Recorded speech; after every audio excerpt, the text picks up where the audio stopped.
ان الحمد للہ والصلاة والسلام علی رسول اللہ وعلی آلہ وصحبہ ومن والا اما بعد فاعوذ باللہ من الشیطان الرجیم بسم اللہ الرحمن الرحیم سورہ بقرہ آیت نمبر 51 وَإِذْ وَعَدْنَا مُوسَىٰ 40 لَيْلَةً ثُمَّ اتَّخَذْتُمُ الْعِجْلَ مِن بَعْدِهِ وَأَنْتُمْ ظَالِمُونَ وَإِذْ وَعَدْنَا مُوسَىٰ، اور یاد کرو جب وعدنا وعدہ باب مفعل ہے نا، باہمی مشارکت ہوتی ہے اس میں، اس لیے اس کا ترجمہ کیا ہوگا کہ جب میعاد مقرر کیا ہم نے، وعدنا یعنی موسیٰ کو ہم نے وعدہ کیا علیہ السلام، اور موسیٰ علیہ السلام نے بھی وعدہ کیا، تو گویا کہ میعاد مقرر کیا. وَإِذْ وَعَدْنَا مُوسَىٰ، اور جب ہم نے میعاد مقرر کیا موسیٰ علیہ السلام سے 40 راتوں کا. ثُمَّ اتَّخَذْتُمُ الْعِجْلَ، پھر تم نے بچھڑا بنا لیا، بچھڑا پکڑ لیا. تم نے پکڑ لیا، بنا لیا، العجل بچھڑے کو، من بعدہ اس کے بعد، وانتم ظالمون اور اس حال میں کہ تم ظالم تھے. موسیٰ علیہ السلام سے اللہ تعالیٰ نے 40 راتوں کا وعدہ کیا.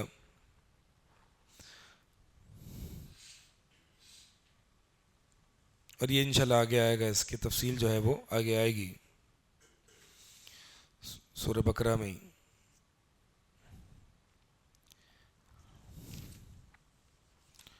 باقی ثم اتخذتم العجل، پھر تم نے بچھڑے کو بنا لیا. کیا بنا لیا؟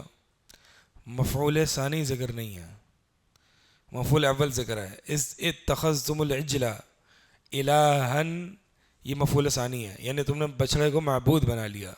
مفعول ثانی ذکر نہیں ہے، وہ محذوف ہے. کیوں؟ اس کی حکمت یہ ہے کہ یعنی اجل کے ساتھ لفظ الہ ذکر کرنا، یہ ذکر کرنا بھی قبیح ہے، چہ جائے کہ اس کو الہ بنا لینا. ٹھیک ہے، تو یعنی مفعول کو حذف کر دیا کیونکہ لفظ میں اس کے ساتھ ایک قباحت آ رہی تھی، تو لفظی طور پر ساتھ ذکر کرنے میں قباحت ہے، تو اجل کو یعنی بچھڑے کو معبود بنا لینا یہ کتنی بڑی قباحت ہوگی. تو تم نے اجل کو بنا لیا من بعد ہی، اس کے بعد. کس کے بعد؟ پیچھے آیت کیا ہے؟ اللہ تعالیٰ نے جو ہے وہ یعنی نجات دی آل فرعون سے موسیٰ علیہ السلام اور ان کے ماننے والوں کو. پھر اس کے بعد موسیٰ علیہ السلام سے 40 راتوں کا وعدہ کیا کہ جس میں موسیٰ علیہ السلام کو کیا ملتا تھا، یعنی طور پہاڑ پر اللہ تعالیٰ نے موسیٰ علیہ السلام سے وعدہ کیا کہ ان کو تورات کتاب ادا کی جائے گی. اچھا، اس سے پہلے اب دیکھیں، موسیٰ علیہ السلام فرعون کے پاس آئے، دعوت دی، پھر بنو اسرائیل کو فرعون اور اس کے لشکر سے لے کے فرار ہوئے. اور اس پورے وقت میں کون سی وحی تھی جو موسیٰ علیہ السلام، جو بنو اسرائیل جس پر عمل کر رہی تھی؟ تورات تو ابھی نہیں ملی تھی، تورات تو ابھی ملنی ہے. تو کون سی وحی تھی؟ اس وحی کو کیا کہا جاتا ہے؟ حدیث. یہ موسیٰ علیہ السلام کی حدیث تھی اور یہ عمل بالحدیث تھا. تو تورات تو اس طور پہاڑ پر جب اللہ تعالیٰ نے موسیٰ علیہ السلام سے 40 راتوں کا وعدہ کیا نا، یہ تب کی تھی. تو اس سے یہ پتہ چلتا ہے کہ بنو اسرائیل نے جس پر عمل کیا تورات سے پہلے، وہ موسیٰ علیہ السلام کے اقوال تھے جو کہ حدیث سے تعبیر کی جاتی ہے. وَأَنْتُمْ ظَالِمُونَ، اس حال میں کہ تم ظالم تھے. یعنی طور پہاڑ پر اللہ تعالیٰ نے موسیٰ علیہ السلام کو وعدہ کیا تورات دینے کا، یہ ایک بہت بڑی نعمت ہے اللہ کی طرف سے، اور پھر تمہیں آل فرعون سے نجات دی. پھر یعنی اس نعمت کے عطا کرنے کے بعد تم نے اتخذتم العجل من بعدہ، تم نے جو ہے وہ بچڑے کا معبود بنا لیا. وانتم ظالمون، اس حال میں کہ تم ظالم تھے. تو اس سے یہ پتہ چلتا ہے کہ یہ یعنی یہی ظلم تھا، اور وہ بچڑے کو ان کا معبود بنا لینا. اور شرک جو ہے وہ سب سے بڑا ظلم ہے. اگلی آیت ہے ثم عفونا عنکم من بعد ذلك لعلکم تشکرون. پھر عفونا عنکم، ہم نے درگزر کر لیا تم سے، من بعد ذلک، اس کے بعد، یعنی جب تم نے یہ قباحتیں کیں، بچڑے کو معبود بنا لیا موسیٰ علیہ السلام کے جانے کے بعد، پھر ہم نے تم سے درگزر کر لیا، لعلکم تشکرون، تاکہ تم شکر ادا کرو۔ یہ لعل جو ہے نا، وہ یہ اللہ کے حق میں تو لعل نہیں ہے نا، لعل تو ترجی کے معنی میں ہوتا ہے، رجا کے معنی میں، امید ہے۔ تو اللہ کے لیے تو، اللہ کو تو علم ہوتا ہے، اللہ کے لیے تو امید کا لفظ نہیں ہوتا۔ تو یہ یہاں پر تاکہ، یعنی اس کا اسی لیے ترجمہ کیا جائے گا، امید ہے کہ نہیں، یعنی یہ ترجمہ نہیں کیا جائے گا کہ ہم نے اس کے بعد تم سے درگزر کر دیا، امید ہے کہ تم شکر گزار کرو۔ یہ ترجمہ جب اللہ کے حق میں لعل آتا ہے نا، تو پھر معنی کیا ہو جاتا ہے،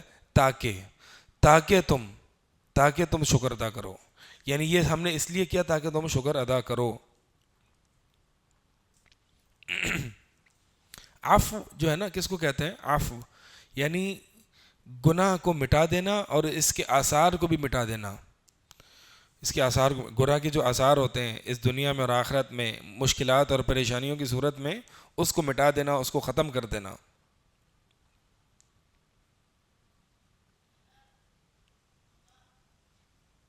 اور جو غفران ہوتا ہے نا، ایک ہے غفران، ایک ہے عفو۔ غفران میں معنی کیا ہوتا ہے؟ غفران میں جو ہے وہ گناہوں پر پردہ کر لینا اور اس کو چھپا دینا، اس پر ستر کر لینا۔ جیسے کہ جنگی لباس جو سر پہ پہنا جاتا ہے اس کو مغفر کہا جاتا ہے، کیونکہ یہ سر کو ڈھانپ لیتا ہے، چھپا لیتا ہے۔ تو مغفر دو کام کرتا ہے، ایک سر کو چھپاتا ہے دشمن کے وار سے، ایک سر کو چھپاتا ہے، اور دوسرا دشمن کے وار سے اس کو محفوظ کرتا ہے۔ تو ایک حفاظت ہے دشمنوں کے وار سے، اور ایک چھپا لینا۔ تو غفران میں یا مغفرت میں بھی یہی معنی ہے کہ جب ہم اللہ تعالیٰ سے اللہم اغفر لی کہتے ہیں تو گویا ہم یہی دو چیزیں مانگتے ہیں، ایک ہمارے گناہوں پر پردہ پوشی ہو جائے، اور دوسرا شیطان کے وار سے ہم بچ جائیں اور اللہ کے عذاب سے بچ جائیں۔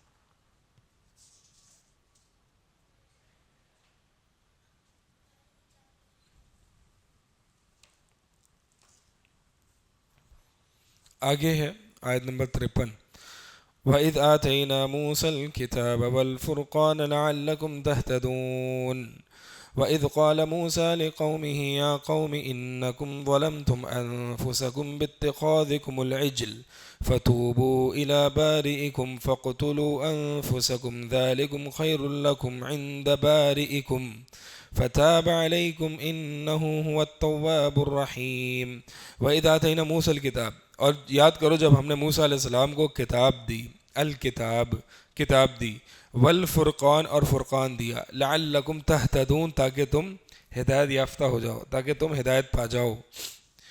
اور یعنی یہ بھی ایک بہت بڑی نعمت ہے اللہ تعالیٰ، جو سیاق چل رہا ہے وہ بنو اسرائیل پر جو اللہ تعالیٰ نے نعمتیں کی ہیں وہ سیاق ہے۔ تو وَإِذْ آتَيْنَا مُوسَى، جب ہم نے موسیٰ علیہ السلام کو کتاب دی، یہ کتاب کون سی تھی؟ تورات، الکتاب، تورات دی، والفرقان، اور فرقان دیا۔ اب یہ واو اگر تفسیریہ مانے تو پھر یہ کتاب کی تفسیر ہے، یعنی ایسی کتاب جو کہ فرقان تھی،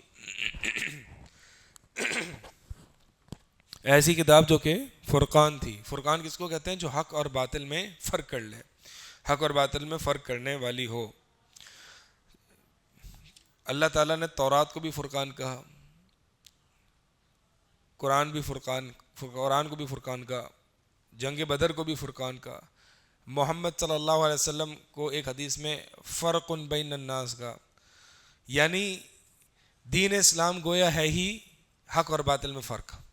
اگر آپ کی ایسی دعوت ہے دین اسلام کے بارے میں جس سے حق اور باطل میں فرق نہیں ہوتا، جس سے حق کو حق پہچاننا اور باطل کو باطل جاننا یہ تعلیم نہیں جاتی، تو یہ فرقان نہیں ہے، دین اسلام نہیں ہے۔ یہ فرقان، یہ لازمی وصف ہے دین اسلام کا۔ بدر کو فرقان کہا، تورات کو فرقان کہا۔ تو یعنی میری ذات، اگر میں مسلمان ہوں تو میری ذات بھی ایسی ہو کہ میری ذات سے حق اور باطل میں فرق ہو، لوگوں کو پتہ چلے کہ یہ باطل ہے، یہ حق ہے۔ اور آج معذرت کے ساتھ ہمارا جو حال ہے نا مسلمانوں کا اور کفار سے مشابہت کا، یعنی حال اور حلیے سے ہی ہم نہیں بتا سکتے کہ یہ کافر ہے یا مسلمان، چہ جائے گے عقیدوں سے. یعنی ہمارا جو ظاہری حال ہے نا وہ بھی حق اور باطل میں فرق نہیں کرتا. یہ کفار سے مشابہت جو ہے یہ بہت بڑا باب ہے. کفار کی زبان استعمال کرنا، کفار کا لباس استعمال کرنا، کفار کا سٹائل اور کفار کا فیشن استعمال کرنا، یہ سب کفار سے مشابہت ہیں. اور یہی بات جو ہے وہ یعنی کفار کا لباس، کفار کی زبان، کفار کا سٹائل سے میں ایک نفرت ہونی چاہیے. تو یہ یعنی ہماری ذات بھی فرقان ہونی چاہیے. ہماری ذات بھی ایک، آج ہم دیکھتے ہیں اگر آپ نکلیں باہر تو آپ بتا سکیں گے کہ کون مسلمان ہے کون کافر صرف حلیے سے. ہاں فرقان ہے ہمارے یہاں، ہمارا حلیہ فرقان ہے. ہمارا حلیہ فرقان نہیں ہے، ہماری باتیں فرقان نہیں ہیں. 1 گھنٹہ آپ کسی مسلمان کے ساتھ بیٹھ کے آپ کو یہ اندازہ نہیں ہوگا کہ یہ مسلمان ہے کافر ہے. دنیا کی باتیں، بڑی بڑی گاڑیوں کی باتیں، سیاست کی باتیں، تو نہ ہماری باتوں سے اندازہ ہوتا ہے، نہ ہماری باتوں سے فرقان ہے، نہ ہمارے لباس سے فرقان ہے، نہ ہمارے چہرے سے فرقان ہے، نہ ہماری زبان سے. ہم مرعوب قوم ہیں، کفار کی زبان سے، انگریزی سے مرعوب ہیں، کفار کے لباس سے مرعوب ہیں، کفار کی سٹائل سے اور فیشن سے مرعوب ہیں. یہ بڑی مرعوبیت ہے جو ہم نے اندر پال رکھی ہے. تو فرقان یعنی اپنے حال اور حلیے سے فرقان، اپنی بات چیت سے فرقان، اور اپنے عقائد اور اعمال سے فرقان.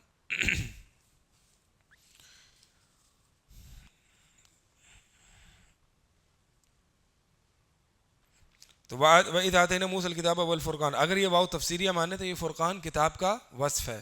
اور اگر واو کو اپنے یعنی حرف عطف کے اپنے حال پر ہی رکھا جائے جس میں تغیر ہوتا ہے، ٹھیک ہے، معطوف اور معطوف علیہ میں تغیر ہوتا ہے، یعنی علیحدہ علیحدہ چیزیں ہوتی ہیں، یہ اصل ہے. الا یہ کہ کوئی قرینہ ہو کہ مثال کے طور پر عطف العام علی الخاص ہو، یا عطف الخاص علی العام ہو، یا عطف الجزء علی الکل ہو، وغیرہ وغیرہ.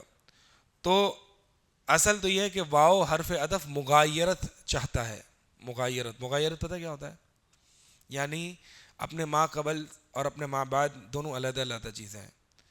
تو اگر حرف عطف کو اپنی اصل حال پہ ہی رکھا جائے تو الکتاب کا معنی تورات ہے، اور الفرقان کا معنی وہ معجزات ہیں کہ جس کے ذریعے موسیٰ علیہ السلام حق اور باطل میں فرق کرتے تھے. موسیٰ علیہ السلام کو 9 قسم کے معجزات دیے گئے تھے، ٹھیک ہے، وہ اپنی تفاصیل سورہ اعراف وغیرہ میں مذکور ہیں.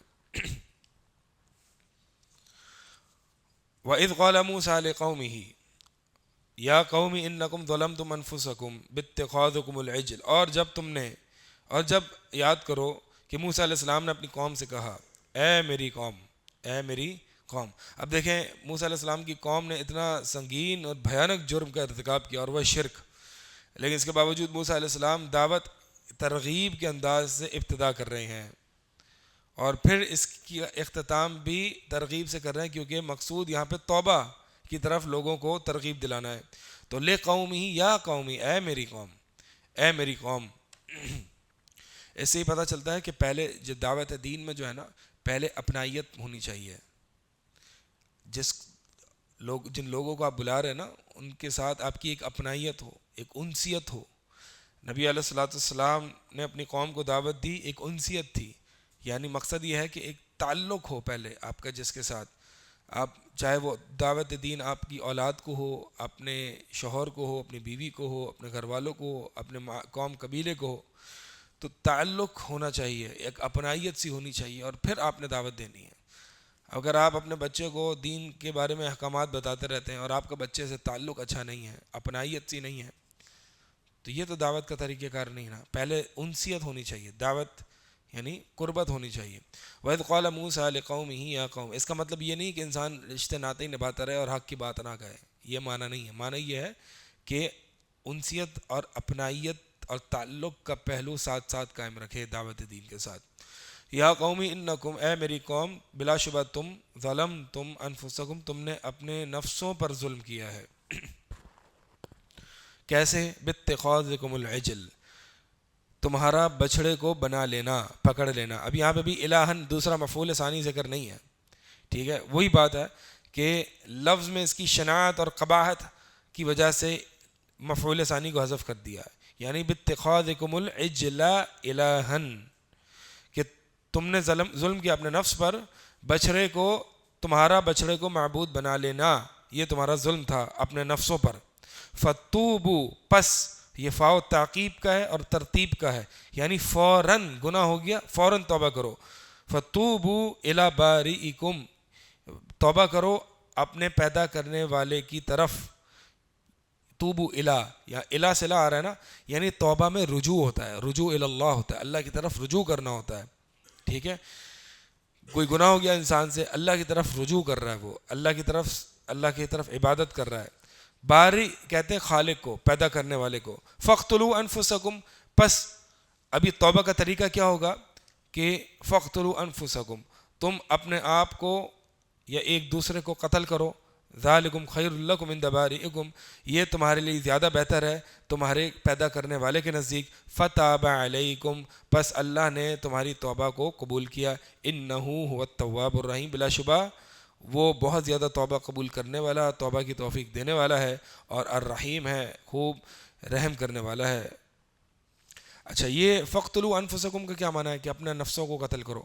یہ اصل میں بنو اسرائیل کو جب انہوں نے شرک کیا نا اللہ کے ساتھ اور بچھڑے کو معبود بنا لیا، اصل میں بچھڑے کا ان کے دلوں میں خاص ایک قسم کی عبودیت اور محبت تھی بچھڑے کے حوالے سے، اور حتیٰ کہ ایمان لے بھی آئے نا تو بچھڑے کی وہ پوری محبت جو ان کے دلوں میں عبودیت والی تھی وہ نکل نہیں رہی تھی. تو اس لیے اسی حکمت کے ساتھ اللہ کے نبی موسیٰ علیہ السلام نے انہیں بچھڑے کو ذبح کرنے کا حکم دیا، تاکہ یہ جو بچی کچی محبت ہے نا یہ بھی ساری نکل جائے. لیکن بعض اہل علم اور بعض مفسرین فرماتے ہیں کہ بچھڑے کو ذبح کرنے کا حکم دیا تھا وہ بنو اسرائیل میں سے ایک شخص نے کسی کو قتل کر دیا اور پھر وہ دوسرے پر الزام لگا دیا، تو وہاں پہ جھگڑا پیدا ہو گیا کہ قتل کس نے کیا ہے، قاتل کون ہے. تو اس صورت میں موسیٰ علیہ السلام کے پاس فیصلہ کرانے آئے کہ آپ فیصلہ کیجئے، ہمارے یہاں قتل و غارت ہو رہی ہے، مسائل پیدا ہو گئے، قاتل کا معلوم نہیں ہو رہا کس نے قتل کیا ہے. تو موسیٰ علیہ السلام نے پھر گائے کو ذبح کرنے کا حکم دیا، اور پھر اس گائے کے ایک ٹکڑے کو مقتول پر مارا گیا، وہ مقتول زندہ ہو گیا، اور پھر اس نے بتایا کہ قاتل کون ہے، اور پھر وہ دوبارہ سے مر گیا. تو یہ اللہ تعالیٰ نے ایک بطور نشانی بنو اسرائیل کو دکھائی. یہ آگے آیات میں جو آ رہی ہے بات، اس کا میں نے آپ کو خلاصہ پیش کر دیا.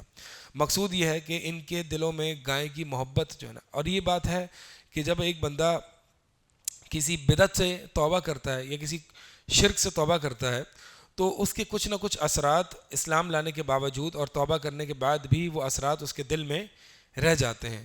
تو اس کا علاج یہ ہوتا ہے کہ اگر تو اس کی اہانت کر سکتا ہے نا تو اس کی اہانت کرے، یعنی اس بدعت کی، اور اس کو ذلیل کرے اور اس کو اپنے دل سے کلیتاً نکال دے. ٹھیک ہے، اب جیسے کہ ہم کہتے ہیں کہ کچھ اس طرح کے توہمات ہمارے مسلمان معاشرے میں نا کہ کالی بلی آگے سے گزرے گی تو کچھ برا ہو جائے گا، گھر کے باہر چپل الٹا پڑا ہوا ہے تو کچھ خطرناک چیز واقع ہو جائے گی. تو اس توہم اور اس بدعی اور شرکی فکر کو اپنے دل سے ختم کرنا ہے تو گھر میں چپل الٹا کر کے داخل ہوں، تاکہ یہ جو ہے نا آپ کے اندر سے یہ ختم ہو جائے.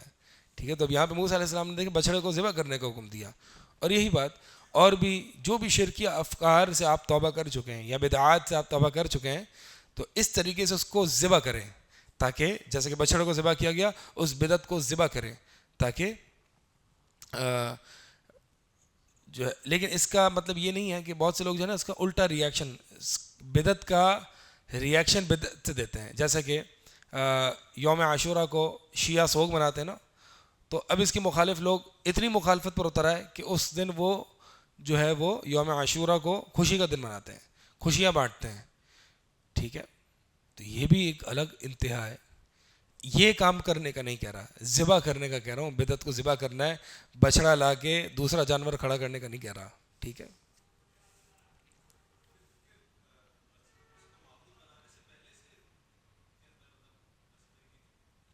ہاں، یہ یعنی فرعونیت اور مصر سے یہ چیز جو ہے وہ ان کے یہاں چلی آ رہی تھی. اور پھر جب بنو اسرائیل موسیٰ علیہ السلام پر ایمان لے آئے تو اب یہ دیکھیں نا, موسیٰ علیہ السلام طور پہاڑ پر گئے تو اس کے پیچھے ہی یہ سب مسلمان ہی تھے نا, ان کے جانے کے پیچھے ہی یہ بچھڑوں کو معبود بنا لیا تھا. جیسے کہ کوئی ایسا درخت ہے کہ جس کو لوگ بابرکت سمجھتے ہیں.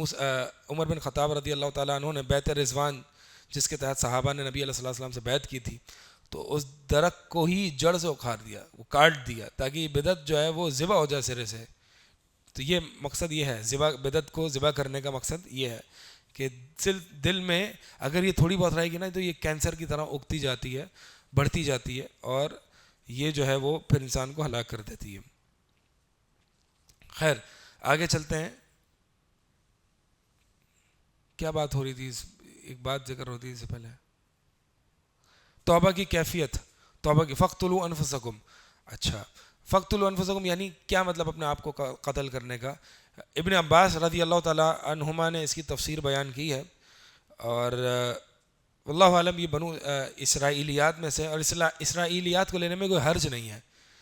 یعنی اگر تو یہ دین اسلام اور جو ہماری شریعت میں قرآن اور حدیث کے مخالف نہیں ہے نا, تو اس کو بیان کرنے میں بھی اس کا کوئی حرج نہیں ہے, اور اس کو قبول کرنے میں بھی کوئی حرج نہیں ہے. ٹھیک ہے, تو اصل میں یہ ہوا تھا کہ موسیٰ علیہ السلام نے اپنی قوم کو حکم دیا کہ جنہوں نے بچڑوں کی, یعنی اپنے عباس رضی اللہ تعالیٰ عنہ فرماتے ہیں کہ جنہوں نے بچڑوں کو معبود بنایا وہ ایک جگہ بیٹھ جائیں, اور جنہوں نے نہیں بنایا وہ ان کے اوپر کھڑے ہو جائیں. ان کو جو ہے وہ کھنجر وغیرہ دیا گیا اور تلوار وغیرہ دی گئی, اور پھر شدید قسم کی تاریکی ان پر طاری ہو گئی, اور انہوں نے تلواریں اور کھنجر چلانا شروع کر دیے, اور تقریباً 70,000 لوگ جو ہے وہ اس میں جو ہے وہ شہید ہو گئے تھے. تو یہ گویا کہ ان کی توبہ قبول ہو گئی. یہ ان کا توبہ کا طریقہ تھا, فقتلوا انفسکم, کہ اپنے نفسوں کو قتل کرو. اچھا, یہ انفسکم ویسے تو اپنے آپ کو کہتے ہیں نا, لیکن یہاں پہ اپنے آپ کو قتل کرنا مراد نہیں ہے, یعنی دوسروں کو قتل کرنا مراد ہے, کہ جنہوں نے شرک کیا تھا. اچھا, دین اسلام میں بھی مرتد کی سزا کیا ہے؟ قتل ہی ہے, لیکن اگر وہ توبہ کر لے تو پھر اس کی توبہ قبول کی جائے گی. لیکن موسیٰ علیہ السلام کی شریعت میں جو ہے وہ اگر کوئی شرک کر کے مرتد ہو گیا تو اب اس کی سزا قتل ہی تھی, اور اس کی اب توبہ قبول نہیں ہوتی. تو یہ دین اسلام میں ایک تخفیف پیدا کی گئی تھی.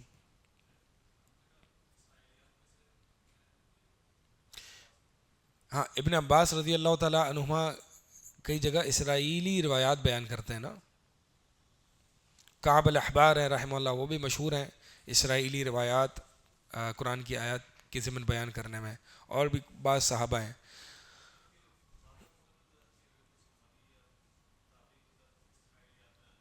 ہاں,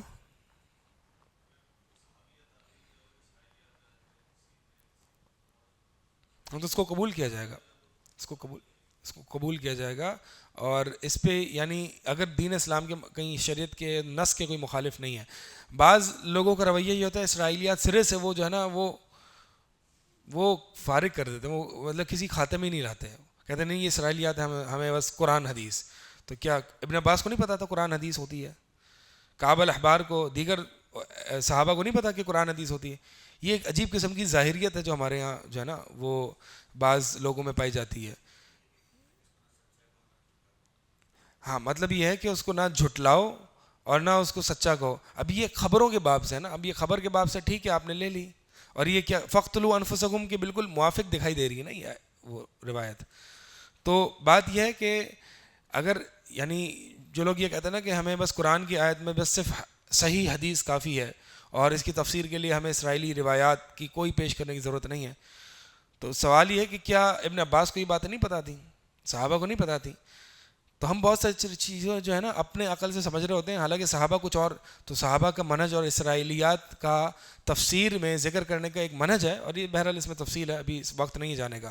مقصود یہ ہے کہ اس میں جو ہے وہ یعنی اس کو روایت کیا جا سکتا ہے, بیان کیا جا سکتا ہے. اور بیان کرنے کا مقصد کیا ہے؟ ظاہر سی بات ہے اگر نص کے مخالف نہیں ہے تو اس کو قبول کر لیا جائے, ورنہ اگر قبول ہی نہیں کرنا تو بیان کرنے کا مقصد کیا ہے؟ ٹھیک ہے. فقتلوا انفسکم. اچھا, یہ انفسکم سے تعبیر کیوں کیا گیا, حالانکہ قتل وہ ایک دوسروں کو کر رہے تھے, اور یہاں پہ جو تعبیر ہے کہ اپنے آپ کو قتل نہ کرو, گویا کہ اس میں اشارہ ہے کہ یہ سارے مسلمان جو ہیں وہ ایک امت کی مانند ہوتے ہیں, ایک جسم کی مانند ہوتے ہیں. یہ تمہارے نزدیک یہ تمہارے خالق کے نزدیک، پیدا کرنے والے کے نزدیک زیادہ بہتر ہے، اور وہ تواب ہے، اس نے توبہ تمہاری قبول کی۔ اگلی آیت ہے آیت نمبر 55۔ وَإِذْ قُلْتُمْ يَا مُوسَى لَن نُّؤْمِنَ لَكَ حَتَّى نَرَى اللَّهَ جَهْرَةً فَأَخَذَتْكُمُ الصَّاعِقَةُ وَأَنْتُمْ تَنظُرُونَ ثُمَّ بَعَثْنَاكُم مِّن بَعْدِ مَوْتِكُمْ لَعَلَّكُمْ تَشْكُرُونَ۔ وَإِذْ، اور یاد کرو جب تم نے کہا، تم نے کہا یعنی بنو اسرائیل نے، یا موسیٰ، اے موسیٰ علیہ السلام، لن نؤمن لک، ہم آپ کی بات کی تصدیق نہیں کریں گے۔ کون سی بات کی؟ کہ اللہ تعالیٰ نے موسیٰ علیہ السلام سے کلام کیا ہے، اللہ نے موسیٰ علیہ السلام سے طور پہاڑ پر کلام کیا ہے۔ تو وہ جو 70 آدمی موسیٰ علیہ السلام کے ساتھ گئے تھے نا طور پہاڑ پر، تو انہوں نے کہا تھا کہ اے موسیٰ، یہ جو تم کہہ رہے ہو نا کہ اللہ نے تمہارے ساتھ کلام کیا ہے، ہم تمہاری اس بات کی تصدیق نہیں کریں گے، نہیں مانیں گے، حتیٰ، یہاں تک کہ نر اللہ جہرا، ہم اللہ کو کھلم کھلا نہ دیکھ لیں، جہرا کھلم کھلا۔ فَأَخَذَتْكُمُ الصَّاعِقَةُ، اس مطالبے پر کیا ہوا؟ ان کو ایک بجلی کی کڑک نے پکڑ لیا، وَأَنْتُمْ تَنْظُرُونَ، فَأَخَذَتْكُمُ الصَّاعِقَةُ، تو بس تمہیں پکڑ لیا بجلی کی کڑک نے، وَأَنْتُمْ تَنْظُرُونَ، اس حال میں کہ تم دیکھ رہے تھے، ثُمَّ بَعَثْنَاكُم مِّن بَعْدِ مَوْتِكُمْ لَعَلَّكُمْ تَشْكُرُونَ، پھر ہم نے تمہاری موت کے بعد تمہیں دوبارہ سے اٹھا دیا، زندہ کر دیا، تاکہ تم شکر کرنے والے بنو، شکر ادا کرو۔ اچھا، یہاں پہ بنو اسرائیل کے ان 70 افراد نے موسیٰ علیہ السلام سے مطالبہ کیا کیا؟ اللہ کو دیکھنے کا مطالبہ کیا۔ کہ اللہ کو دیکھنے کا مطالبہ قابل مذمت ہے، یہ تو ہر مومن کا ایک شوق ہے، بلکہ نبی علیہ السلام کی دعا ہے، اللہم انی اسألک لذۃ النظر الی وجہک والشوق الی لقائک، اے اللہ میں تجھ سے تیرے چہرے کے دیدار کی لذت کا سوال کرتا ہوں، اور تیرے سے ملاقات کا شوق کا سوال کرتا ہوں۔ تو اللہ سے ملاقات کا سوال کرنا کیا یہ جرم ہے؟ اللہ کے دیدار کا سوال کرنا جرم ہے؟ انہوں نے کبر سے کیا تھا، انہوں نے اپنے ایمان کو اللہ کے دیدار پر موقوف کر دیا۔ اصل مسئلہ یہ تھا، لن نؤمن لک، ہم آپ پر ایمان نہیں لائیں گے جب تک کہ یہ مطالبہ پورا نہ ہو۔ ویسے تو موسیٰ علیہ السلام نے بھی مطالبہ کیا تھا نا کہ اللہ میں تجھے دیکھنا چاہتا ہوں، تو موسیٰ علیہ السلام، اللہ تعالیٰ نے کیا کہا؟ لن ترانی، ٹھیک ہے، ربی ارنی انظر الیک، موسیٰ علیہ السلام نے یہ مطالبہ کیا تھا نا کہ اللہ مجھے اپنا آپ دکھا، میں تجھے دیکھوں، تو اللہ تعالیٰ نے کہا کہ تو مجھے ہرگز نہیں دیکھ سکتا۔ تو موسیٰ علیہ السلام نے بھی مطالبہ کیا، بنو اسرائیل نے بھی مطالبہ کیا، پکڑ بنو اسرائیل کی ہوئی، کیونکہ انہوں نے دیدار الہی، انہوں نے اپنے ایمان کو دیدار الہی پر موقوف کر دیا۔ گویا کہ اس سے یہ پتہ چلتا ہے کہ دین کی کوئی بات یا ایمان کو اپنے معیار یا اپنے سٹینڈرڈ پر موقوف رکھنا یہ کبر ہے، اور اس سے الٹا انسان کی پکڑ ہو جاتی ہے۔ یعنی مثال کے طور پر، میں دین حاصل نہیں کروں گا جب تک کہ فلاں عالم میرے گھر پر آگے نہ پڑھائے، کبر ہے، ایک اپنا معیار بنایا ہوا ہے، اور آپ چاہتے ہیں کہ سارا دین آپ کے معیار پر اتر جائے۔ میں دین کی باتیں نہیں لوں گا جب تک کہ ایک بڑی دنیاوی ڈگریوں والا عالم آگے مجھے نہ بتائے، ہے نا، جب تک کے لیے وہ شوشا کرتے ہوئے جو ہے وہ دنیا کا مال دکھاتے ہوئے، جب تک کہ مجھے دین نہیں بتائے گا تب تک میں دین قبول نہیں کروں گا۔ اور ہم مساکین بھی ایسے، ہم لوگوں کے معیار پر اتر کے ان کو دعوت دیتے ہیں، کتنی نالائکی ہے نا ہماری، یہ تو شریعت کا مزاج ہی نہیں ہے۔ شعیب علیہ السلام کو ان کی قوم نے کہا ما نفقہ کثیر مما تقول، کہ آپ جو بہت ساری باتیں کرتے ہیں ہمیں نہیں سمجھ میں آتی۔ قریش مکہ نے نبی علیہ السلام کو کہا آپ کی مجلس میں غریب اور فقراء اور مساکین ہوتے ہیں، ان کو ہٹائیں پھر ہم آئیں گے۔ کہا جاؤ، ایمان دین لینا تو ایسے ہی آنا پڑے گا۔ ہاں، جہاں تھوڑا سا نبی علیہ السلام نے ان کو ایک مارجن دیا، عبس وتولی نازل ہو گئی۔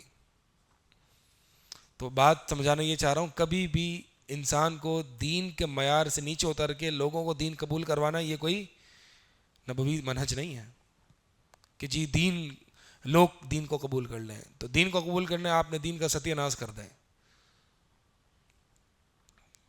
کیا موسیٰ علیہ السلام نے یہاں پہ اللہ تعالیٰ سے یہ دعا مانگی کہ اللہ یہ تیرے چہرے کا دیدار کا سوال کر رہے ہیں، اپنا دیدار کروا دے؟ نہیں، پکڑ آ گئی فوراً کہ اپنے ایمان کو تم نے اپنے اس مطالبے پہ موقوف رکھا کیسے؟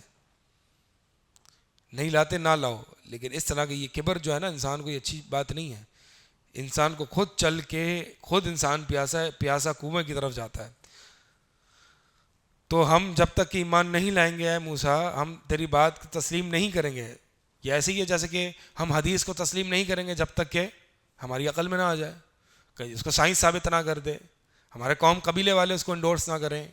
یہ ساری باتیں یہ جو ہے نا، تو ہمیں بھی ڈرنا چاہیے کہیں بجلی نہ گر پڑے ہم پر، کوئی اللہ کا عذاب نہ آ جائے. وَأَنْتُمْ تَنْظُرُونَ، اس حال میں کہ تم دیکھ بھی رہے تھے. ثُمَّ بَعَثْنَاكُمْ مِنْ بَعْدِ مَوْتِكُمْ، پھر اس کے بعد ہم نے تمہاری موت کے بعد، اچھا یہ حقیقی موت آئی تھی ان کو، ٹھیک ہے، حقیقی موت آئی تھی کیونکہ موت کا لفظ یہاں پہ آیا ہے. یعنی پھر ہم نے ان کو دوبارہ سے زندہ کر دیا، لعلکم تشکرون، تاکہ تم شکر ادا کرو. شکر کیا ہوتا ہے؟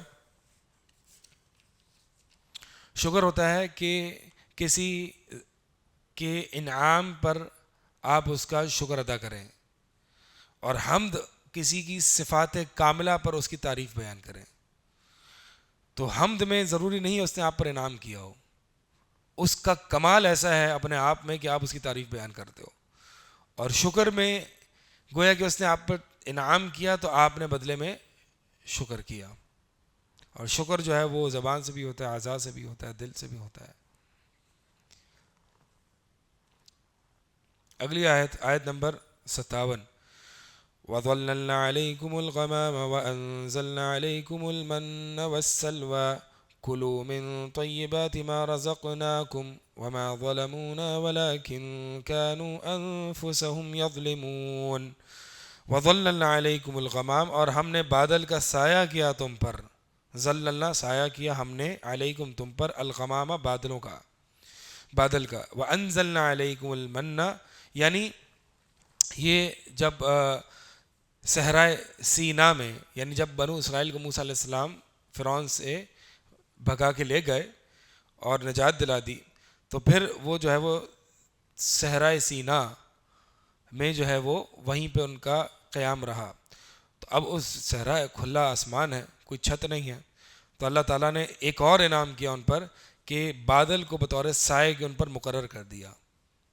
کتنا بڑا انعام ہے.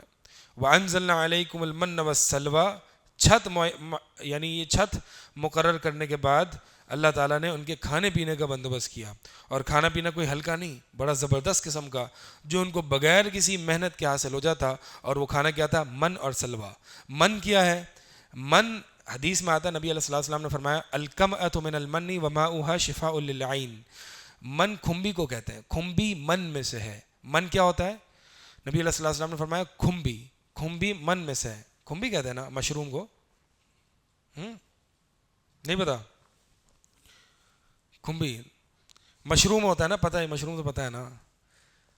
تو اللہ کے نبی نے فرمایا کہ مشروم، اب ہمیں مشروم کہنا پڑے گا، آپ کو سمجھ نہیں آ رہی، مشروم جو ہے وہ من میں سے ہے. یعنی من کئی اقسام پر ہے، جو کھمبی ہے نا یہ بھی من میں سے ہے. اور بعض اہل علم میں اس کو ایک طریقے سے، یعنی نبی علیہ الصلوۃ والسلام نے بطور مثال ذکر کیا کہ یہ من میں سے ہے.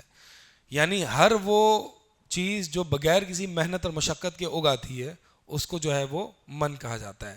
تو گویا کہ یہ من یعنی یہ مشروم جو ہے یہ ان پر، یعنی ایک امام قتادہ رحمہ اللہ فرماتے ہیں کہ کان المن ینزل علیہم، کہ من جو ہے وہ ان پر برف کی طرح نازل ہوتی تھی، جیسے برف باری ہوتی ہے اسی طرح جو ہے وہ ان پر من نازل ہوتا تھا. تو یہ ایک من ہے، ٹھیک ہے. والسلوہ، سلوہ کیا ہے؟ سلوہ ایک بٹیر یا بٹیر نما ایک پرندہ ہے.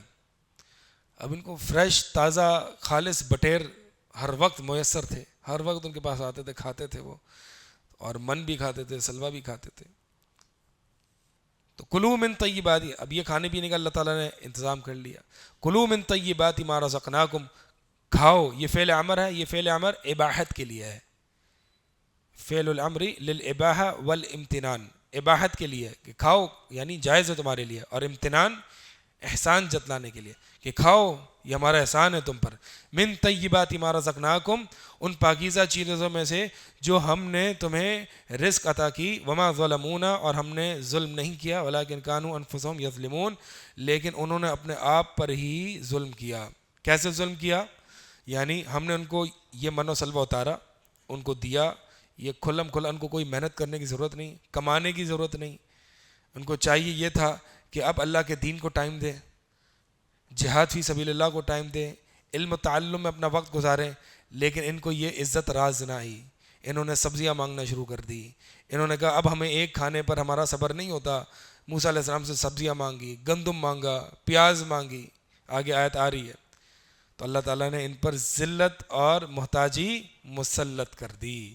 اس سے یہ پتہ چلا کہ جو اللہ تعالیٰ اگر ایک انسان کو اس کی زندگی گزارنے کے موافق اور مطابق اس کو ذرائع آمدنی دیتا ہے، اس کے خرچے پورے ہوتے ہیں الحمدللہ، لیکن مزید حرص ہے اس کے اندر کہ میں ایک فیکٹری سے 2 فیکٹری، 1 ملین سے 2 ملین بناؤں گا، یہ حرص ہے اس کے اندر، اور پھر وہ اللہ تعالیٰ نے اس کو مالی حوالے سے کافی کر دیا تھا، لیکن اور چاہیے تو یہ تھا کہ اب وہ دین کو ٹائم دیتا، اللہ کی عبادت کو ٹائم دیتا، دین سیکھنے کو ٹائم دیتا، لیکن اس نے ایسا نہیں کیا، تو اس شخص کو ڈرنا چاہیے اس کے اوپر ذلت اور محتاجی فقیری ڈال دی جائے گی۔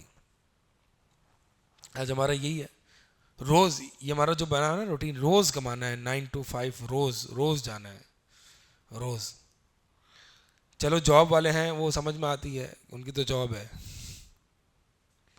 کیسی ہنسی آ رہی ہے آپ کے منہ۔ جن کا کاروبار ہے عامر بھائی، ان کا کیا بنتا ہے؟ روز بیٹھنا جی، فارغ بیٹھیں گے بس، کوئی ایسا نہ ہو ایک گاہک چلے جائے ہم سے، کیسی حرص ہے نا۔ ہاں مارجن ہوتا ہے، بالکل مارجن ہوتا ہے، مارجن ہوتا ہے، کسی بندے کو بٹھا دینا یا ایک دن چلو کبھی بند کر دی جلدی نہیں ہے، اصول بنا ہوا ہے، اصول بنا ہوا ہے، صبح سے رات تک بھائی بیٹھنا تو ہے، گاہک آئے نہ آئے بیٹھنا ہے، شکل دیکھنی ہے، منہ دیکھنا ہے لوگوں کا، لیکن بیٹھنا ہے۔ یہ کیسی ذلت اور مسکینیت ہے جو ہم پر طاری ہو گئی ہے، پتہ نہیں ایسا کیا ہے کہ دکانداری تو کرنی ہے جی، یہ ہم نے اپنے خود ہی دنیا کے اصول بنائے ہوئے ہیں۔ اور عمر بن خطاب رضی اللہ تعالیٰ عنہ وہ بھی تو کماتے تھے نا، کیسے کماتے تھے وہ؟ فرماتے ہیں نا کہ صحیح بخاری کی حدیث ہے، ایک دن میں جاتا تھا کچھ سامان سودا وغیرہ بیچ دیتا، پھر اگلے دن میں نبی صلی اللہ علیہ وسلم کی مجلس میں حاضر ہوتا، اور جو میرا پڑوسی تھا اس دن وہ جاتا تھا، ہم دونوں آلٹرنیٹ ڈیز جاتے تھے، ایک دن میں جاتا ایک دن وہ جاتے، تو ایک دن میں جاتا تھا اور پھر اگلے دن میں کیا کرتا تھا، نبی علیہ السلام کی مجلس میں علم حاصل کرنے جاتا تھا، صحیح بخاری کی حدیث ہے۔ تو روز کاروبار کرنا، ہر وقت کاروبار کرنا، یہ کس نے کہاں لکھا ہوا ہے؟ مر جائیں گے اگر کوئی تھوڑا سا پروفٹ کم ہو جائے گا، کوئی گاہک چلا گیا، عجیب دنیا، اور دنیا کی حرص کوٹ کوٹ کے ہمارے دلوں میں جو مادیت بھر چکی ہے نا، دنیا سے محبت، یہ وہن کی بیماری، اللہ کی قسم اس نے ہمیں رسوا کر دیا ہے۔ ہاں ہاں ایسا ہی ہے، ایک مہینے کے ٹور پہ جائیں گے، اس سے کاروبار متاثر نہیں ہوگا، بس متاثر ہوگا تو کس لیے ہوگا جی، کہ ابھی جو ہے وہ نماز کے لیے جانا ہے، علم کے لیے جانا ہے، نہیں، علم کے لیے جانا تو نہیں، بلکہ وہاں پہ اگر تھوڑا سا کوئی مولانا صاحب یا کوئی ٹیچر لیٹ ہو گیا تو جی بہت ٹائم برباد ہو گیا، حالانکہ پورا دن برباد کر کے آئے وہاں۔ اللہ اکبر۔ تو خیر بات مقصود یہ ہے کہ ہم نے تم پر چھت بھی مہیا کر دی، تمہیں اتنے بڑے بڑے گھر بنانے کی ضرورت بھی نہیں پڑی، اور کھانا بھی روز من و سلوہ ہے، سلوہ اللہ کا عطا کردہ کوئی پرندے کا گوشت ہے، اب سوچیں کوئی عام گوشت تو نہیں ہے نا، روز گوشت مل رہا ہے اور سبزی بھی مل رہی ہے۔ اچھا من کو جو ہے نا وہ ایک مشروم بھی ہے، اور بعض علم فرماتے ہیں کہ یہ ایک ڈیزرٹ ہے، میٹھا ہے، ایک شہد نما کوئی چیز ہے، ٹھیک ہے، تو مقصد یہ ہے میٹھا، سبزی، گوشت، یہ سب روز مل رہا ہے، لیکن ان کو یہ عزت راز نہیں آئی بنو اسرائیل کو، اور ہم جو کہ ان کے پیچھے چل رہے ہیں ہو بہو ہمیں بھی یہ عزت راز نہیں آتی۔ کلوا من طیبات، ہاں تو ہم نے فرمایا وما ظلمونا، ہم نے ظلم نہیں کیا، ولکن کانوا انفسہم یظلمون، لیکن انہوں نے اپنے آپ پر ظلم کیا۔ کیسے کہ ہم نے ان کو کہا کہ کھاؤ سکون سے جو ہم نے رزق دیا ہے، پھر اللہ کی عبادت کرو، جہاد فی سبیل اللہ کے لیے تیاری کرو، لیکن انہوں نے خود اپنے آپ پر ظلم کیا اور اس پر اکتفا نہ کیا، اور ان پر اس کھانے پر صبر نہ کیا، اور خود مخالفت کی اور کفر کیا۔ وَإِذْ قُلْنَا ادْخُلُوا هَٰذِهِ الْقَرْيَةَ فَكُلُوا مِنْهَا حَيْثُ شِئْتُمْ رَغَدًا وَادْخُلُوا الْبَابَ سُجَّدًا وَقُولُوا حِطَّةٌ نَغْفِرْ لَكُمْ خَطَايَاكُمْ وَسَنَزِيدُ الْمُحْسِنِينَ۔ وَإِذْ قُلْنَا، اور جب ہم نے کہا، ادخلوا هذه القرية، اس بستی میں داخل ہو جاؤ۔ یہ بستی کون سی؟ یہ مفسرین فرماتے ہیں یہ بستی بیت المقدس ہے، یہ امام قتادہ رحمہ اللہ کا قول ہے، بیت المقدس ہے کہ اس قریہ میں، ابھی وہ کہاں تھے؟ زہرا میں تھے، تو اب چلو اب اس بستی میں داخل ہو جاؤ۔ فَكُلُوا مِنْهَا حَيْثُ شِئْتُمْ، اور اس میں جہاں کہیں سے بھی تم چاہو کھاؤ، رغدم کھلا، وَادْخُلُوا الْبَابَ سُجَّدًا، اور دروازے سے داخل ہو جاؤ سجدہ کرتے ہوئے حالت میں۔ یہ سجدہ کی تفسیر جو ہے وہ ابن عباس نے فرمائی ہے رکعہ، یعنی جھکتے ہوئے، عاجزی کے ساتھ، جیسے کہ نبی علیہ الصلوۃ والسلام فتح مکہ کے موقع پر مکہ میں جب داخل ہوئے تو حدیث میں الفاظ آتے ہیں کہ نبی علیہ الصلوۃ والسلام کی داڑھی مبارک جو ہے وہ سواری کی گردن کو چھو رہی تھی، یعنی آپ صلی اللہ علیہ وسلم اتنا جھک کے عاجزی کے ساتھ داخل ہو رہے تھے۔ اور آج ہمارا کیا ہوتا ہے؟ ہم نے 2 میزائل مار دیا، ایسا تکبر ہمارا ہوتا ہے کہ یہ کر دیا وہ کر دیا، اور تکبر، ہم تو یہ ہم تو وہ۔ یہاں پہ نبی علیہ السلام مکہ فتح کر لیا، یہ عاجزی ہونی چاہیے، انکساری ہونی چاہیے کہ اللہ کا فضل ہے جی، ہم نے یہ کر دیا، ہم وہ ہیں، ہم یہ ہیں۔ ٹھیک ہے کفار کے سامنے اپنا روب جماؤ، لیکن عاجزی بھی تو دکھاؤ نا کہ یہ اللہ کی طرف سے تھا۔ تو سجدہ کرتے ہوئے حالت میں جاؤ، یا جھکنے کی حالت میں جاؤ، جھکتے ہوئے جاؤ، داخل ہو۔ وَقُولُوا حِطَّةٌ، اصل میں یہاں پہ یہ بات سوال پیدا ہوتا ہے کہ موسیٰ علیہ السلام کے دور میں بیت المقدس فتح نہیں ہوا تھا، تو یہاں پہ کیا مانا ہے؟ اصل میں یہاں مقصود موسیٰ علیہ السلام کے دور میں بنو اسرائیل کی نعمتوں کو گنوانا نہیں ہے، بنو اسرائیل پر مطلقاً نعمتوں کو گنوانا ہے۔ یوشع بن نون علیہ السلام کے دور میں یہ ہوا تھا، ٹھیک ہے، اور پھر انہوں نے جو ہے یعنی انہوں نے تو جہاد کرنے سے انکار کر دیا تھا نا، اور کہا تھا اے موسیٰ اور آپ کا رب جائیں اور قتال کریں۔ تو بہرحال مقصود یہ تھا کہ دیکھیں فوراً طور یعنی صحرا میں موسیٰ علیہ السلام نے ان کی ایمانی تربیت کی کہ وہ جہاد کے لیے تیار ہوں، کیونکہ اگر فوراً بنو اسرائیل سے، اگر فرعون سے فوراً نجات دے کے ان کو جو ہے وہ اگر بیت المقدس میں داخل ہونے کو کہا جاتا تو جہاد نہیں کر سکتے، اور یہی ہوا تھا۔ تو وہ موسیٰ علیہ السلام نے ان کو جہاد کے لیے اور ایمانی تربیت کی، حتیٰ کہ موسیٰ علیہ السلام بھی اس دنیا سے چلے گئے لیکن جہاد نہیں ہوا۔ اور پھر موسیٰ علیہ السلام کی جانے کے بعد جب ان کی طاقت اور قوت بڑھ گئی، ایمانی قوت بڑھ گئی، مادی قوت بڑھ گئی، تو یوشع بن نون علیہ السلام کے دور میں جو ہے وہ ان کو بیت المقدس کی فتح نصیب ہوئی۔ تو پھر اس میں جو ہے وہ اللہ تعالیٰ کا شکر ادا کرو، عاجزی کے ساتھ داخل ہو، وَادْخُلُوا الْبَابَ سُجَّدًا وَقُولُوا، اور یہ کہتے ہوئے داخل ہو، حِطَّةٌ، کہ اللہ ہمیں بخش دے۔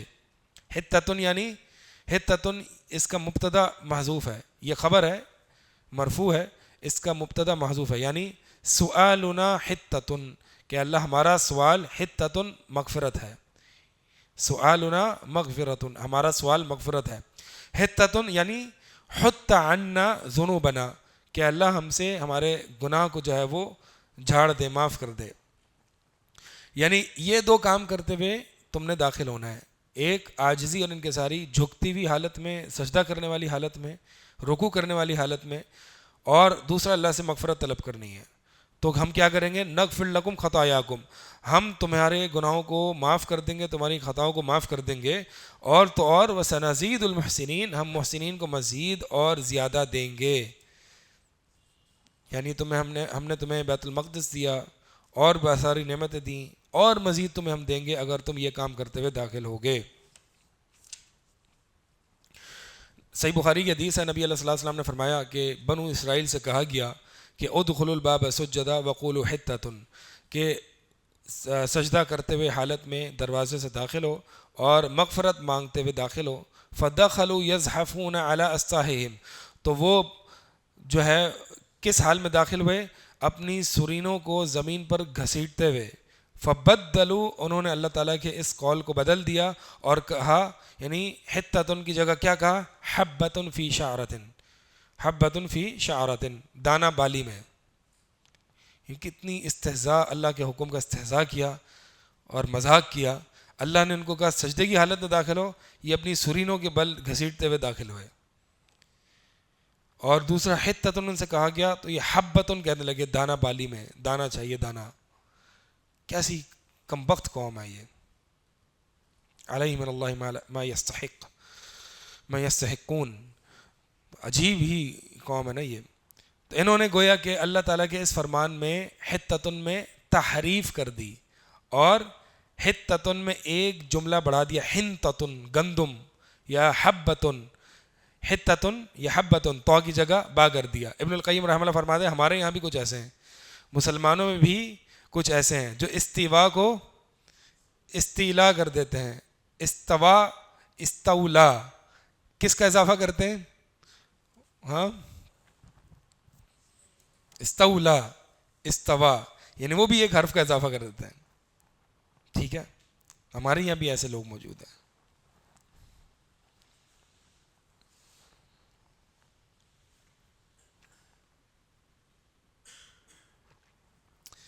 اچھا، قرآن آگے ہی بیان کر رہا ہے ان کی اس بدفعالی پر. فبدل الذین ظلموا قولا غیر الذی قیل لهم، تو انہوں نے، جنہوں نے ظلم کیا، اس کو بدل دیا وہ بات کہ جو ان سے کہی گئی تھی. یعنی انہوں نے جو ان سے بات کہی گئی تھی، یعنی حتتن کہہ کے داخل ہونا ہے اور سجدے کی حالت میں داخل ہونا ہے، ان ظالموں نے اس بات کو اس کے علاوہ سے بدل دیا. فانزلنا علی الذین ظلموا، تو ہم نے نازل کیا ان لوگوں پر جنہوں نے ظلم کیا، رجزا من السماء، آسمان سے ایک قسم کا عذاب، بما کانوا یفسقون، بسبب اس کے کہ جو وہ فسق کرتے تھے، گناہ کرتے تھے، فسق کرتے تھے، اس وجہ سے. رجزن یہ عذاب ہے. یہ کون سا عذاب ہے؟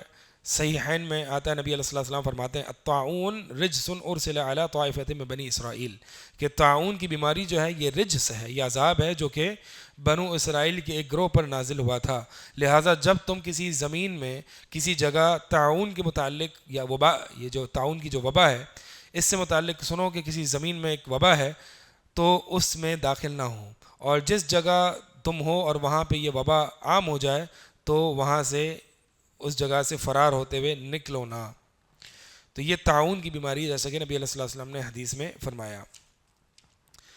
تو فبدل الذین ظلموا، اصل میں یہاں پہ الذین ظلموا آیا اور آگے بھی الذین ظلموا آیا. اس کو کیا کہتے ہیں؟ الاظہار فی موضع الازمار، یا اسم الظاہر علی موضع الضمیر، یعنی اسم ظاہر کو ضمیر کی جگہ استعمال کرنا. اصل میں تو یوں ہونا چاہیے تھا نا، فبدلہم، فبدل الذین کی جگہ کیا آنا چاہیے تھا؟ فبدلوا قولا غیر الذی قیل لهم فانزلنا علیہم، یہ ہونا چاہیے تھا. لیکن بار بار الذین ظلموا آیا ان کے ظلم کو واضح کرنے کے لیے کہ یہ واقعی بڑا ظلم کیا انہوں نے. اللہ تعالیٰ نے ان کو یہ نعمت دی اور انہوں نے اللہ کے حکم کا یہ مذاق اڑایا، یہ واقعی ظالم ہے. تو ان کے ظلم پر ڈانٹ ٹپٹ کرنے کے لیے اور ان کی ظلم کی شناعت اور قباحت کو ظاہر کرنے کے لیے ضمیر کی جگہ اسم ظاہر لایا گیا.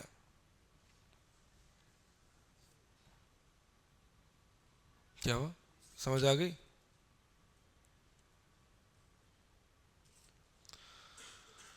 بما کانوا رجزا من السماء بما کانوا یفسقون. ٹھیک ہے،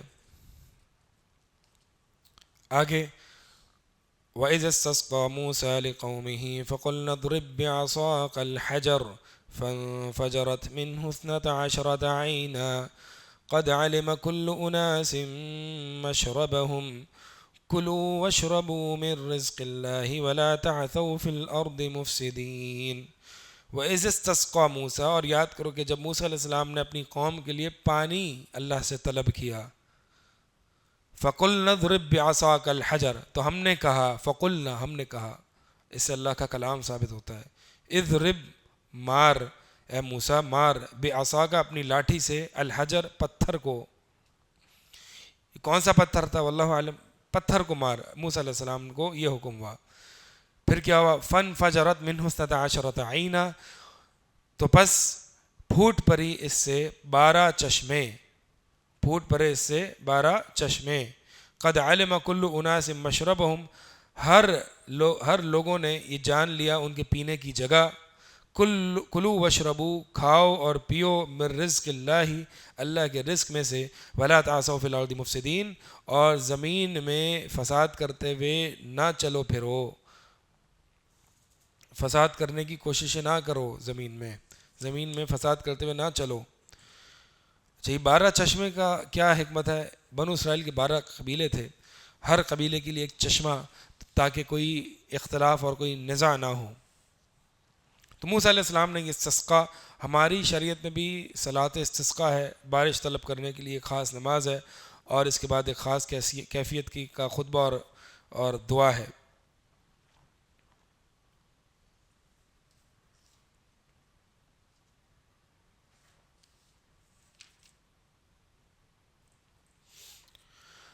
آیت نمبر 61، وَإِذْ قُلْتُمْ يَا مُوسَىٰ لَن نَّصْبِرَ عَلَىٰ طَعَامٍ وَاحِدٍ فَادْعُ لَنَا رَبَّكَ يُخْرِجْ لَنَا مِمَّا تُنبِتُ الْأَرْضُ مِن بَقَلِهَا وَكِثَّائِهَا وَفُومِهَا وَعَدَسِهَا وَبَصَلِهَا قَالَ أَتَسْتَبْدِلُونَ الَّذِي هُوَ أَدْنَىٰ بِالَّذِي هُوَ خَيْرٌ اهْبِطُوا مِصْرًا فَإِنَّ لَكُم مَّا سَأَلْتُمْ وَضُرِبَتْ عَلَيْهِمُ الذِّلَّةُ وَالْمَسْكَنَةُ وَبَاءُوا بِغَضَبٍ مِّنَ اللَّهِ ذَلِكَ بِأَنَّهُمْ كَانُوا يَكْفُرُونَ بِآيَاتِ اللَّهِ وَيَقْتُلُونَ النَّبِيِّينَ بِغَيْرِ الْحَقِّ ذَلِكَ بِمَا عَصَوا وَكَانُوا يَعْتَدُونَ۔ وَإِذْ قُلْتُمْ يَا مُوسَىٰ، اور جب تم نے کہا، یاد کرو تمہاری اس حرکت پر بھی کہ تم نے کہا اے موسیٰ، لن نصبر علی طعام واحد، کہ ہرگز ہم ایک کھانے پر صبر نہیں کریں گے، ایک قسم کے کھانے پر اب ہم صبر نہیں کریں گے۔ فادعوا لنا ربک، پس آپ اپنے رب کو پکاریے۔ یہ ان کی دوسری ایک جفاوت اور ایک سخت دلی تھی کہ رب تو ان کا بھی تھا، لیکن اے موسیٰ آپ اپنے رب کو پکاریے۔ یخرج لنا، وہ ہمارے لیے نکالے، مما تنبت الارض، جو زمین، اس میں سے جو زمین اگاتی ہے، حالانکہ اگاتا تو اللہ ہے، یہاں پہ مجازی نسبت ہے زمین کی طرف، جیسے کہ آسمان بارش برساتا ہے، ٹھیک ہے، مجازی نسبت ہے، یہ کوئی شرک نہیں ہے، نہ الفاظ میں شرک ہے۔ تو آپ اپنے رب کو پکاریے، یخرج لنا، نکالے ہمارے لیے، مما، اس میں سے، جو تنبت الارض، زمین نکالتی ہے، من بقلہا، پیاز میں سے، بقلہا، ترکاری میں سے، وقثائہا، ککڑی میں سے، وفومہا، اور اس کی لہسن میں سے۔ یہ فوم جو ہے، لہسن بھی معنی کہ اس کا کیا گیا ہے، اور گندم بھی اس کا معنی کیا گیا ہے، اور اس کا معنی گندم یعنی خبز، روٹی بھی اس کا معنی کیا گیا ہے، یعنی روٹی یا لہسن یا گندم۔ وعدسہا، اور مسور، اس کی مسور میں سے، وبصلہا، اور اس میں پیاز میں سے، یعنی ہمیں یہ چیزیں چاہیے۔ کیا مانگ رہے ہیں؟ ساری سبزیاں مانگ رہے ہیں نا۔ قال اتستبدلون الذی هو ادنی بالذی هو خیر، موسیٰ علیہ السلام کہتے ہیں کیا تم وہ چیز جو کہ کمتر ہے، اس کو، جو چیز زیادہ بہتر ہے، اس کے ساتھ تم اس کو بدل دینا چاہتے ہو؟ اس کا مطلب یہ ہے کہ گوشت سبزی سے بہتر ہے نا، صرف ہماری تو یہ ہماری خواہش نہیں ہے، یہ واقعی بہتر ہے، ٹھیک ہے، لیکن وہ گوشت بھی پھر خالص گوشت ہونا چاہیے، فارمی گوشت نہیں ہونا چاہیے، تو گوشت سبزی سے بہتر ہے۔ ہاں، اگر بٹیڑ کا ہو یا دیسی مرغی ہو یا بکرا ہو۔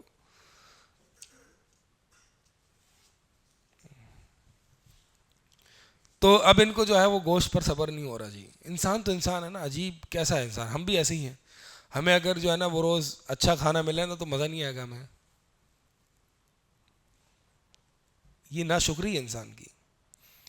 تو موسیٰ علیہ السلام کہہ رہے ہیں کہ تمہیں کیا، یعنی ایک تو تمہیں اتنی بڑی نعمت مل رہی ہے، تمہیں کمانے کی کوئی ٹینشن نہیں ہے، تمہیں پھر کاشتکاری کرنی ہے، تمہیں جو ہے وہ، اب یہ سوال کیا تھا؟ یہ سوال یہی تھا کہ ہم خود اگائیں گے، ہم فارمنگ کریں گے، ہم سبزیاں اگائیں گے، یعنی عجیب قسم کی تمہاری سوچ ہے کہ تمہیں خود محنت کرنی ہے۔ اہبطوا مصرا، اتر جاؤ کسی بھی شہر میں، مصرن سے مراد کوئی بھی شہر، کوئی بھی شہر. ٹھیک ہے. بعض مفسرین نے اس کا مصر کا فرعون والا مصر ہی کیا ہے, لیکن بہرحال یہ مثلاً کوئی بھی شہر اتر جاؤ, مقصود یہ ہے کہ یہ جو تمہیں چیزیں چاہیے نا یہ تو کوئی بھی شہر میں مل جائیں گی, یہ تو کسی بھی جگہ تم میسر آ جائیں گی. اس کے لیے یعنی اس کے لیے ایسا تو نہیں ہے کہ یہیں پہ رہنا, تم کسی بھی شہر چلے جاؤ تمہیں یہ سبزیاں مل جائیں گی. فَإِنَّ لَكُم مَّا سَأَلْتُم, بس تمہارے لیے بلا شبہ وہ میسر ہو جائے گا تم نے جو تم نے مطالبہ کیا ہے. وَضُرِبَتْ عَلَيْهِمُ الذِّلَّةُ وَالْمَسْكَنَةُ, اور ڈال دی گئی ان پر ذلت اور مسکنہ. مسکنہ یعنی محتاجی, فقیری. یہ فقیری دل کی فقیری اور مالی فقیری دونوں مراد ہیں. دل کی فقیری کیا ہے کہ دل میں ہر وقت پیسوں کی لالچ اور حرص ہونا, یہ مالی فقیری ہے. ایک انسان بہت پیسے والا ہو سکتا ہے لیکن دل اس کا ہر وقت حریص ہونا, لالچی ہو, تو یہ فقیری ہے, دل کا فقیر ہے, تو یہ مسکین ہے. اور مالی فقیری بھی ان کے اوپر ڈال دی گئی. وَبَاءُوا بِغَضَبٍ مِّنَ اللَّهِ, اور وہ لوٹے اللہ کے غضب کو لے کے, اللہ کی طرف سے غضب کو لے کے لوٹے. ذَلِكَ بِأَنَّهُمْ كَانُوا يَكْفُرُونَ بِآيَاتِ اللَّهِ, اور وہ اس لیے, یہ غضب اس پر اس لیے آیا کہ انہوں نے اللہ کی آیات کے ساتھ کفر کیا. کفر کرتے تھے, بِأَنَّهُمْ كَانُوا يَكْفُرُونَ بِآيَاتِ اللَّهِ, وہ اس لیے کہ وہ اللہ کی آیات کے ساتھ کفر کرتے تھے. وَيَقْتُلُونَ النَّبِيِّينَ بِغَيْرِ الْحَقِّ, اور وہ انبیاء کو بغیر حق کے قتل کیا کرتے تھے.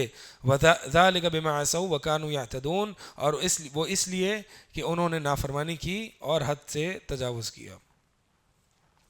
ہمارے لیے جو سیکھنے کی بات ہے نا وہ یہاں پر یہ ہے کہ بنو اسرائیل کو اللہ تعالیٰ نے ایک آسانی فراہم کی اور من و سلوہ دیا, اور دنیا کے مشغولیت سے ان کو آزاد کر دیا, لیکن انہیں یہ بات راز نہ آئی, انہیں یہ بات پسند نہ آئی. تو پھر جب انہیں یہ بات پسند نہ آئی تو اللہ تعالیٰ نے ان پر ذلت اور مسکینیت جو ہے وہ یعنی محتاجی اور فقر طاری کر دیا. اور میں یہ کہتا ہوں کہ یہی بات جو ہے نا آج ہماری مائیں بہنیں خواتین جو گھروں سے باہر نکلتی ہیں نا, اللہ تعالیٰ نے ان کو غنی کر دیا تھا, اللہ تعالیٰ نے ان کو غنی کر دیا تھا شوہروں پر یہ ذمہ داریاں ڈال کے کہ شوہر گھر سے باہر جا کے کمائیں. لیکن ان کو یہ گھر میں بیٹھنا, ان کے لیے چاہیے تھا کہ گھر میں بیٹھ کے بچوں کی تربیت کرتیں اور بچوں کو دین سکھاتیں اور خود دین سیکھتیں, عبادت کرتیں اللہ کی. یہ فراغت راز نہیں آئی.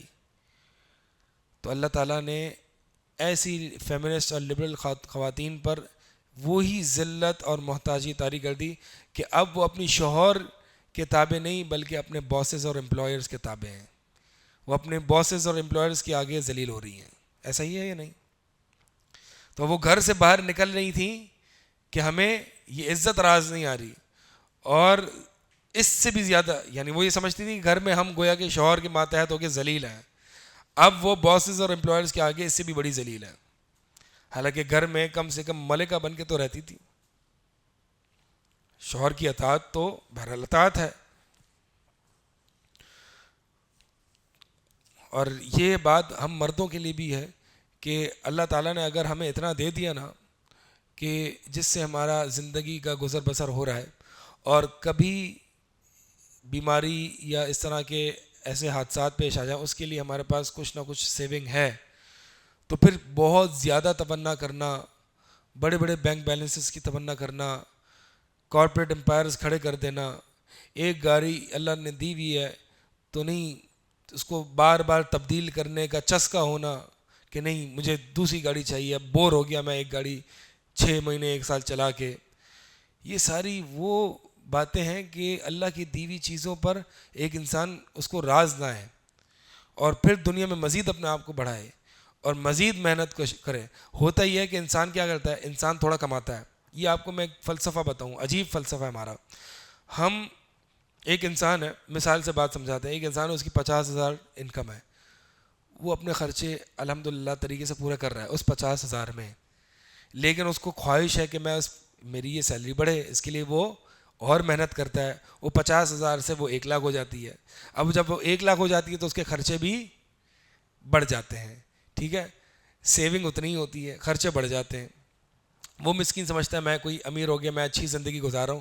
نہیں، اس نے اپنی نیڈز کو بڑھا دیا، خرچے بڑھا دیے. پہلے اس کے خرچے کم تھے، اب اس کے خرچے زیادہ ہیں.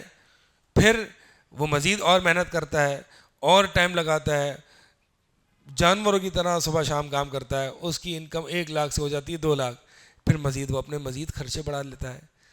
تو بات یہ ہے کہ انسان کی انکم یا خوشحالی نہیں بڑھتی، صرف ڈیجٹس بڑھتے ہیں اور خرچے بڑھتے ہیں. وہی ڈیجٹس بڑھتے ہیں، خوشحالی نہیں بڑھتی. یہی تو انسان کو کہا گیا کہ دنیا دھوکہ ہے. اب مجھے بتائیں کہ ایک شخص ہے، وہ 50 یا 30 ہزار کی ایک سیلری میں گزار بسر کر رہا ہے، یا 50 ہزار کی سیلری میں، یا لاکھ کی سیلری میں.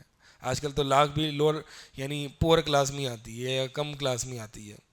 اگر کوئی 1 لاکھ کی سیلری پہ گزر بسر کر رہا ہے اور طریقے سے اس کی زندگی گزر رہی ہے، ٹھیک ہے، لیکن اس کو نہیں زیادہ ہے کہ نہیں میں زیادہ کماؤں. اس سے ہوگا کچھ نہیں، اس سے صرف ڈیجٹس بڑھتے جائیں گے، ذمہ داریاں بڑھتی جائیں گی اور وہ مصروف زیادہ ہوتا جائے گا. خوشحالی پھر بھی نہیں آنی. خوشحالی آئے گی تو الا بذکر اللہ تطمئن القلوب، کہ بس اس قرآن سے اور اس دین سے ہی دلوں کو اطمینان ملتا ہے. بہت ممکن ہے ایسے کم کمانے والے جن کی مہینے کی سیلری بہت کم ہو لیکن بڑے مطمئن لوگ ہوتے ہیں. اور کتنے ایسے لوگ ہیں جن کی سیلری 7-8 ڈیجٹس کی ہوتی ہے لیکن اتنے پریشان لوگ ہوتے ہیں وہ، ہے نا. تو ڈیجٹس کو بڑھانے کے چکر میں اپنے ٹائم کو برباد نہ کریں، یہ کچھ نہیں انسان کو دیتا. خواہ و خواہ خرچے کو پھر اب وہ ایک لائف سٹائل انسان نے بنا لیا، اب اس کو مینٹین کرنے کے لیے اس کو روز ہاتھ پاؤں مارنے پڑتے ہیں. اسی لیے خرچے انسان کو نا اپنے کم رکھنے چاہیے، کم رکھنے چاہیے. اب ایک انسان کی عادت بنی ہوئی ہے کہ جی میں ہر وقت اے سی میں رہوں گا. اب اس کی پہلے عادت نہیں تھی تو خواہ مخواہ یہ عادت بنانے کی ضرورت نہیں ہے نا. اب اس عادت کو مینٹین کرنے کے لیے اس کو پھر ہاتھ پاؤں مارنے پڑیں گے. جی میرے بچے جو ہے وہ ایسی بڑی اسکول میں جاتے ہیں. اب اس اسٹیٹس سمبل کو مینٹین رکھنا یہ بڑی مصیبت ہے. اس کے لیے انسان کو کتنی محنت کرنی پڑتی ہے جس کا آخرت میں کوئی فائدہ نہیں ہے. ٹائم ضائع ہے اس کا. تو بات یہ ہے کہ اگر ہم نے اللہ تعالیٰ کے دیے ہوئے پر اکتفا نہ کیا، اس سے راضی نہ ہوئے اور پھر عبادت سے غفلت برتتے ہوئے ہم اس دنیا کی محبت میں آگے مزید بڑھتے رہے تو پھر ہم پر وہی حال ہوگا. اور یہ ہے ہم پر یہ ذلت اور محتاجی آج طاری ہے. ہم مسلمان بہت زیادہ ہیں لیکن ذلت ذلیل ہیں ہم. آگے ہے وَيَقْتُلُونَ النَّبِيِّينَ بِغَيْرِ الْحَقِّ، اور یہ یعنی یہ ان پر اللہ تعالیٰ کی طرف سے غضب آیا کیونکہ انہوں نے انبیاء کو بغیر حق کے قتل کیا. تو کیا حق کے ساتھ بھی انبیاء کو قتل کرنا ہوتا ہے کیا؟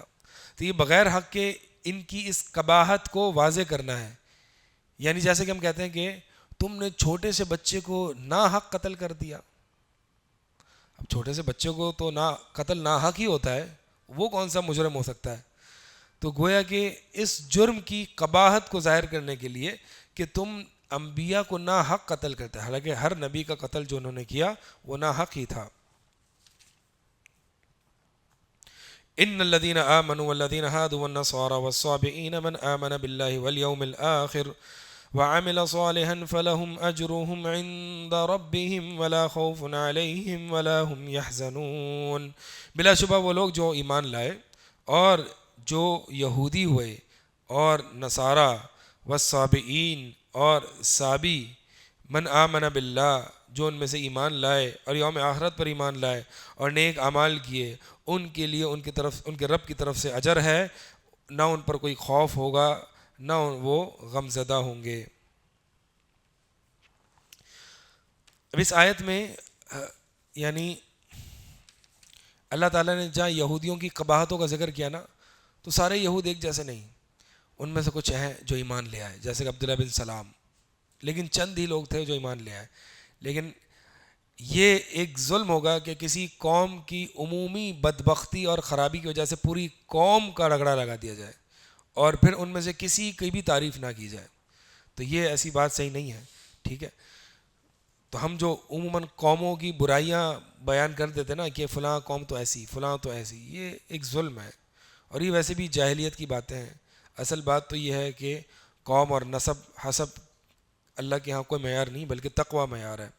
تو وہ لوگ جو ایمان لائے، اور یعنی اس سے مراد مسلمان ہیں، اور یہودی ہوئے اور نصارہ اور صابئین. صابئین یہ صابئو، الصابئو کی جمع ہے.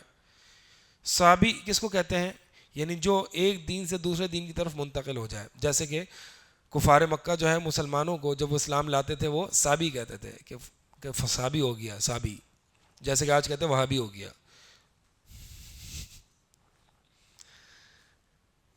تو الصابئین صابی، یا کہتے ہیں مولوی ہو گیا، وہابی ہو گیا، گستاخ ہو گیا. ہاں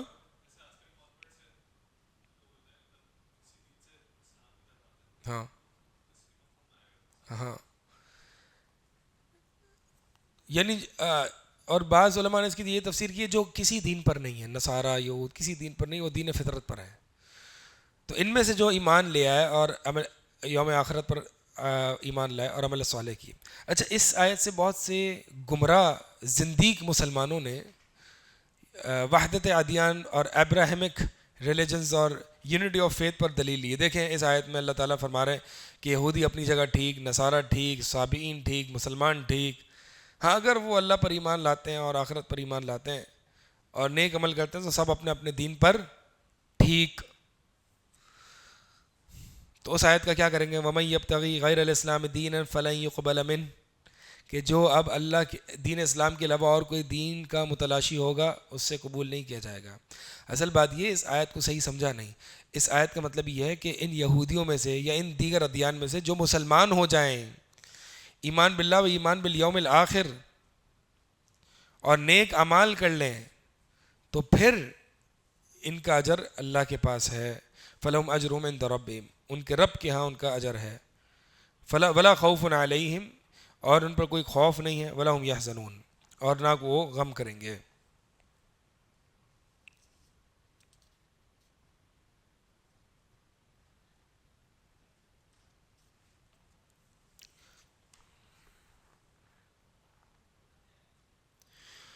وَإِذْ أَخَذْنَا مِيثَاقَكُمْ وَرَفَعْنَا فَوْقَكُمُ الطُّورَ خُذُوا مَا آتَيْنَاكُمْ بِقُوَّةٍ وَاذْكُرُوا مَا فِيهِ لَعَلَّكُمْ تَتَّقُونَ.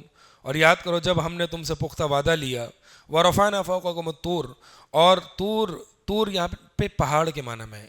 طور ایک پہاڑ کا نام بھی ہے اور طور عموماً پہاڑ کو بھی کہتے ہیں. تو یہاں پہ پہاڑ کا معنی ہے، یعنی ہم نے تم پر پہاڑ کو بلند کر دیا، اٹھا دیا. یعنی ان پر گویا کہ پہاڑ اٹھا دیا کہ یہ بات مانو. خذوا ما آتیناکم بقوہ، کہ جو ہم نے تمہیں کتاب دی ہے اسے قوت سے پکڑ لو. واذکروا ما فیہ، اور اسے یاد کرو جو کچھ اس میں ہے. لعلکم تتقون، تاکہ تم متقی بن جاؤ. یعنی گویا کہ اللہ تعالیٰ نے ان سے میثاق پختہ وعدہ لیا کہ رسولوں پر ایمان لاؤ گے، حلال حرام کی تمیز کرو گے، جو اللہ کی اطاعت ہے اس پر، جو اللہ کے احکامات ہے اس پر عمل کرو گے، حرام چیزوں کو چھوڑ دو گے.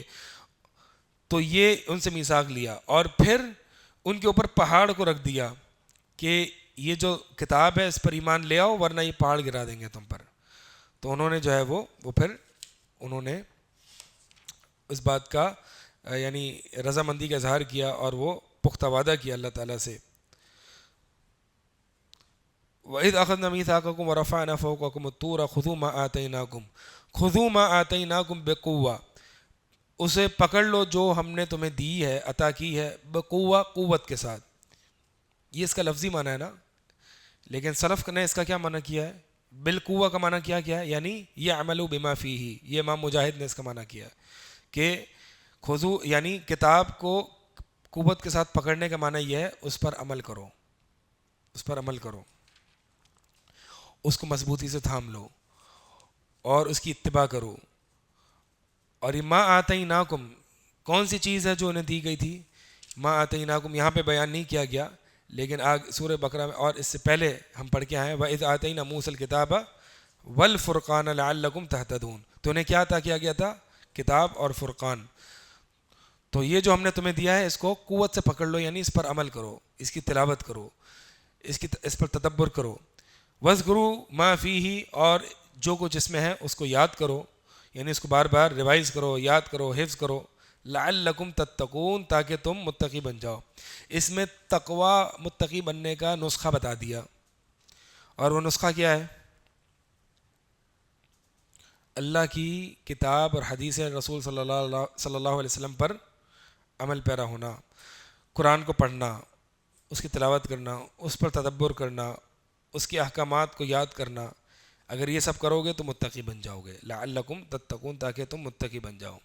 لہذا الاخذ بالکتاب یوجب التقوی، کتاب کو مضبوطی سے پکڑ لینے سے انسان متقی بن جاتا ہے۔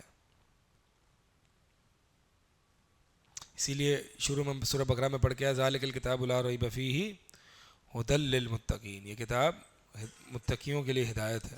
پچھلی آیت نمبر 64 ہے۔ آیت نمبر 63 میں ہم نے یہ پڑھا کہ جب اللہ تعالیٰ نے ان سے پختہ وعدہ لیا اور تو پہاڑ کو ان کے اوپر لا دیا اور ان سے یہ وعدہ لیا کہ جو کچھ ہم نے تمہیں کتاب کی صورت میں دیا ہے اس پہ تم نے عمل کرنا ہے اور اسے یاد کرنا ہے، تو کیا ہوا جی؟ ثم تولیتم من بعد ذلک، پھر اس کے بعد تم پھر گئے، فلولا فضل اللہ علیکم، اور اللہ کا فضل نہ ہوتا تم پر اور اس کی رحمت نہ ہوتی، لکنتم من الخاسرین، تو تم خسارہ پانے والوں میں سے ہو جاتے۔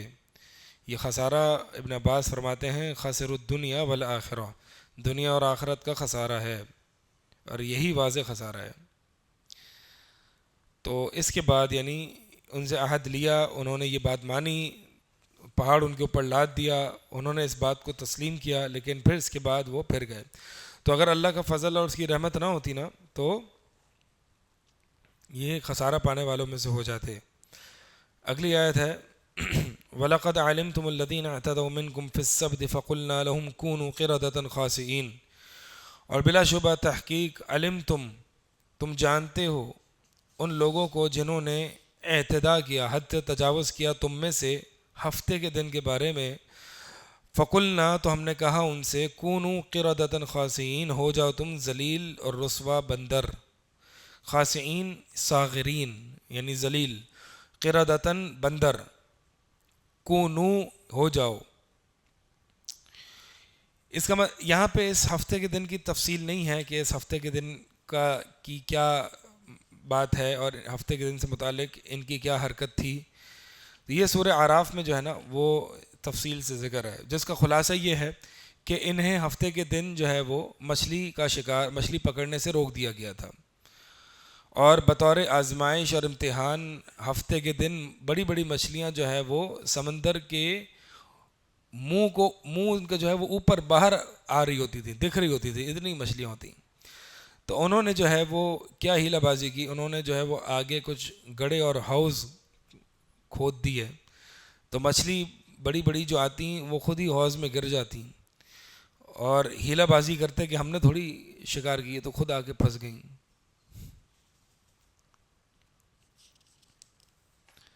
تو اس طرح کی ہفتے کے دن کے متعلق انہوں نے جو ہے وہ یہ ہیلہ بازی کی تھی۔ نبی علیہ الصلوۃ والسلام کی حدیث کیا ہے کہ لا ترتکبوا ما ارتکبت اليهود فتستحلوا محارم اللہ، فتستحلوا محارم اللہ بأدنى الحیل، کہ وہ کام نہ کرو جو یہود نے کیا، وہ کام نہ کرو جو یہود نے کیا، ورنہ تم اللہ کی نافرمانیوں کو اور گناہوں کو حلال کر بیٹھو گے چھوٹے سے چھوٹے ہیلے بہانے کر کے، یعنی یہود والی حرکتوں سے باز آ جاؤ، ورنہ تم اللہ تعالیٰ کی نافرمانیوں کو حلال کر لو گے چھوٹے سے ہیلے بازی کر کے۔ کیا آج ہیلے ہماری امت مسلمہ میں پائے جاتے ہیں؟ بالکل پائے جاتے ہیں، بالکل پائے جاتے ہیں۔ ہاں، خاسئین یعنی ذلیل۔ تو ہیلے کیا ہوتے ہیں؟ مخفی انداز میں کسی حرام چیز کو حلال کر دینا، جیسا کہ ہمارے ہاں طلاق ثلاثہ کے بعد حلالہ ہے، یہ حلالہ ہیلہ ہے۔ اللہ کے نبی صلی اللہ علیہ وسلم نے فرمایا حلالہ کرنے والا، کروانے والے پر اللہ کی لعنت ہے۔ تو یہ ہماری ہاں کافی اس کے حلالہ سینٹرز پائے جانا، اور بھی دیگر ہیلے ہیں۔ ہیلے مارک اپ کو یا پروفٹ، سود کو مارک اپ یا پروفٹ کا نام دے دینا، یا صدقے کا نام دے دینا، یا چیریٹی کا نام دے دینا۔ ہاں، اسلامک بینکنگ میں یہی ہے نا کہ پروفٹ کو جو ہے وہ چیریٹی کا نام دے دیا نا کہ وہ چیریٹی جا رہی ہے، جو بھی ہے نام آپ نے تبدیل کرنے سے، اسی طرح جو ہے وہ شراب کے نام تبدیل کر دینا، موسیقی کے نام نشید رکھ دینا، اس کو حلال کر دینا، یہ ہیلے بازی ہے ساری. یہ کہہ دینا ووکلز اونلی کا بریکٹ میں ووکلز اونلی کا لگا کے کہہ دینا کہ چلو ٹھیک ہے. تو میوزک ضروری نہیں میوزیکل انسٹرومنٹ سے ہو. میوزیکل اگر ایک انسان میوزیکل ساؤنڈ نکالتا ہے نا، وہ بیٹ باکسنگ کرتا ہے اور وہ میوزیکل ساؤنڈ پروڈیوس کرتا ہے، یا چاہے وہ کمپیوٹر سے کرے چاہے وہ منہ سے کرے، وہ میوزک کے زمرے میں آتا ہے. میوزک نما تو نہیں ہونا چاہیے. اب یہ بہت ساری جو اس بیک گراؤنڈ نشید جو ہم سنتے ہیں نا، میرا تو دل نہیں مانتا اس پہ.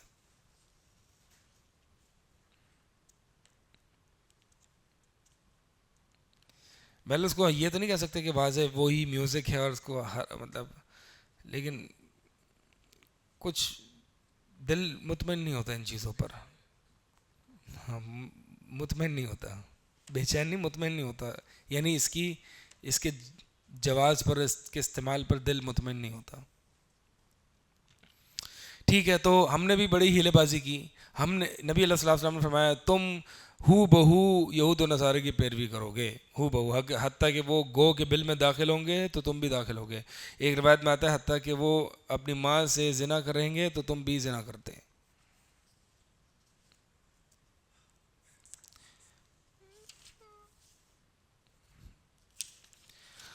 تو یہ ہفتے کے دن جو ہے نا، انہوں نے یعنی ان کے لیے بطور امتحان تھا ہفتے کے دن، تو ان کو جو ہے وہ مسخ کر دیا گیا، ان کی شکلیں صورتیں تبدیل کر دی گئی، لیکن ان کی نسل آگے بڑھی نہیں. یعنی جو بندر میں تبدیل ہو گئے تھے نا، جیسے کہ نبی علیہ الصلوۃ والسلام کی حدیث میں آتا ہے، صحیح مسلم کی حدیث ہے کہ اللہ تعالیٰ نے ان کے لیے کوئی آگے نسل جاری نہیں کی. تو ایسا نہیں ہے کہ یہ جو کوئی یہ کہ یہ جو آج ہم خنزیر اور بندر دیکھ رہے ہیں کوئی یہودی ہیں، ان کی نسلیں آگے نہیں چلی ہیں. ٹھیک ہے، صحیح مسلم کی حدیث ہے. باقی اصل میں جو ہیں وہ یہ تو یہ کہہ سکتے ہیں کہ یہ جو ہیں یہ واقعی بندر اور خنزیر ہیں اپنی حرکتوں کی وجہ سے، یہ تو کہا جا سکتا ہے.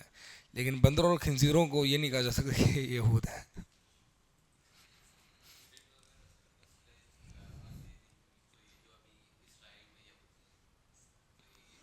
نہیں، بندروں اللہ تعالیٰ نے ہر سب کو تھوڑی بندر بنا دیا تھا.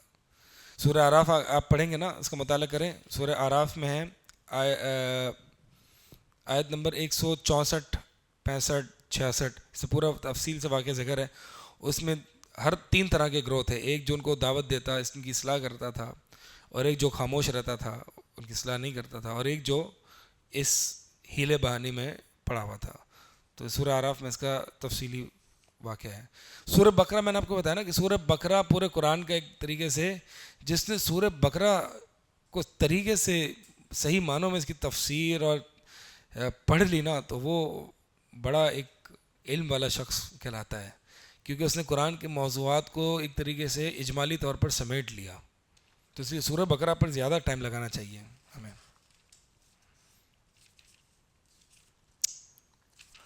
آگے چلتے ہیں، آیت نمبر 66.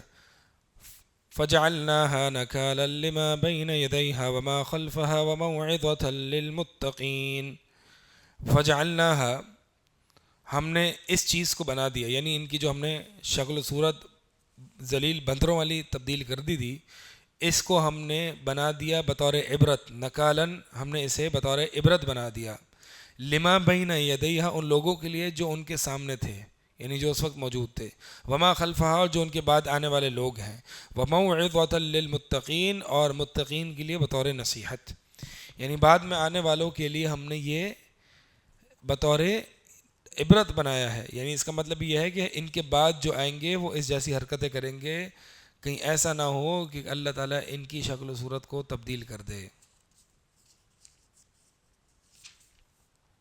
وَمَوْعِظَةً لِّلْمُتَّقِينَ، اور متقین کے لیے نصیحت ہے.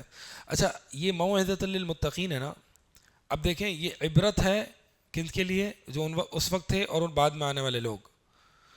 اب متقین تو ایسی حرکتیں کرنے کا سوچ بھی نہیں سکتے، تو کیا اب متقین کے لیے تمام آیات ارریلیونٹ ہیں؟ نہیں. وَمَوْعِظَةً لِّلْمُتَّقِينَ عموماً ہوتا ہی ہے کہ ہم جب اس طرح کی باتیں پڑھ رہے ہوتے ہیں تو ایک بندہ سوچتا ہے نہیں، میرے اندر تو یہ باتیں نہیں ہیں، میں اس کو گویا کہ ایک ارریلیونٹ لگتی ہیں آیات. تو ایسا نہیں ہے. وہ موعظۃ للمتقین، اس میں متقین کے لیے نصیحت ہے، اس میں متقین کے لیے نصیحت ہے. آگے چلتے ہیں. وَإِذْ قَالَ مُوسَىٰ لِقَوْمِهِ إِنَّ اللَّهَ يَأْمُرُكُمْ أَن تَذْبَحُوا بَقَرَةً، اور جب موسیٰ علیہ السلام نے اپنی قوم سے کہا کہ بلا شبہ اللہ تعالیٰ حکم دیتا ہے کہ تم ان تذبحوا بقرہ، کہ تم بقرہ گائیں ذبح کرو. یہ بقرہ تا مربوطہ کے ساتھ جو ہے نا، یہ وحدت کی تا ہے، یہ اصل میں اسم جنس ہے. بقرن یہ اسم جنس ہے، جیسے کہ تمرن اسم جنس ہے کھجور، لیکن جب ایک کھجور کہنی ہوتی ہے تو تمرتن کہا جاتا ہے. تو اسی طرح ایک اس بقرن کی ایک جنس کا ایک فرد کہنا ہوتا ہے تو بقرتن کہا جاتا ہے. ٹھیک ہے.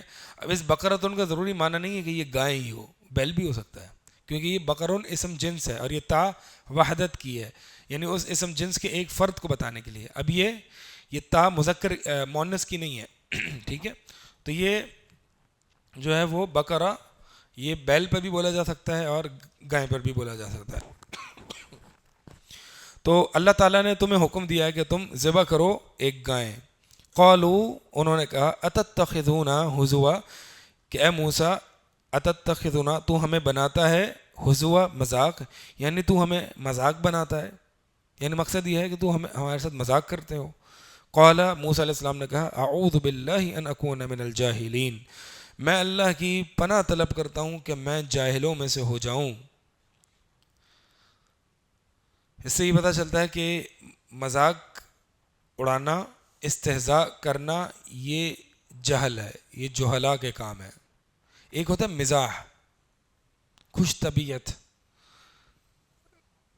ایک اچھے انداز میں، یعنی جس کو ہم اردو میں مذاق ہی کہتے ہیں، یعنی خوش، کس کو کیا کہتے ہیں مزاح کو اردو میں کیا کہتے ہیں؟ دل لگی کرنا. نبی علیہ السلام نے بھی کی ہے. ٹھیک ہے. جیسے کہ ایک خاتون آئی بڑی عمر کی، نبی علیہ السلام نے فرمایا کہ آپ جنت میں نہیں جاؤ گی. تو وہ رونے لگی، کہا کہ نہیں آپ نہیں جاؤ گے نا، آپ تو جوان ہو کے جاؤ گے، مطلب جوانی کی عمر میں لوگ جو ہیں وہ جائیں گے، بوڑھی خاتون نہیں جائیں گی، یعنی بڑھاپے کی عمر میں لوگ جنت میں نہیں جائیں گے. اور اس طرح کے اور بھی واقعات ہیں. تو مقصد یہ ہے کہ مزاح جو ہے نا وہ کیا جا سکتا ہے، اور یہ گویا کہ کھانے میں نمک کے برابر ہوتا ہے، یہ ہر وقت نہیں ہوتا. کثرت سے ہنسنا، کثرت سے مذاق مستی کرنا، ایاک والضحک، کثرت سے ہنسنے سے بچو کیونکہ یہ دلوں کو مردہ کر دیتی ہے. تو بہت زیادہ ہنسنا نہیں چاہیے انسان کو، اور زیادہ ہنسنے سے انسان کی ہیبت بھی کم ہو جاتی ہے. جو انسان ہر بات پہ ہنستا ہے نا، اس کی لوگوں کے دلوں میں اس کی ہیبت کم ہوتی ہے. ٹھیک ہے. تو ایک سنجیدگی اور ایک وقار انسان کے اندر یہ ہونا چاہیے.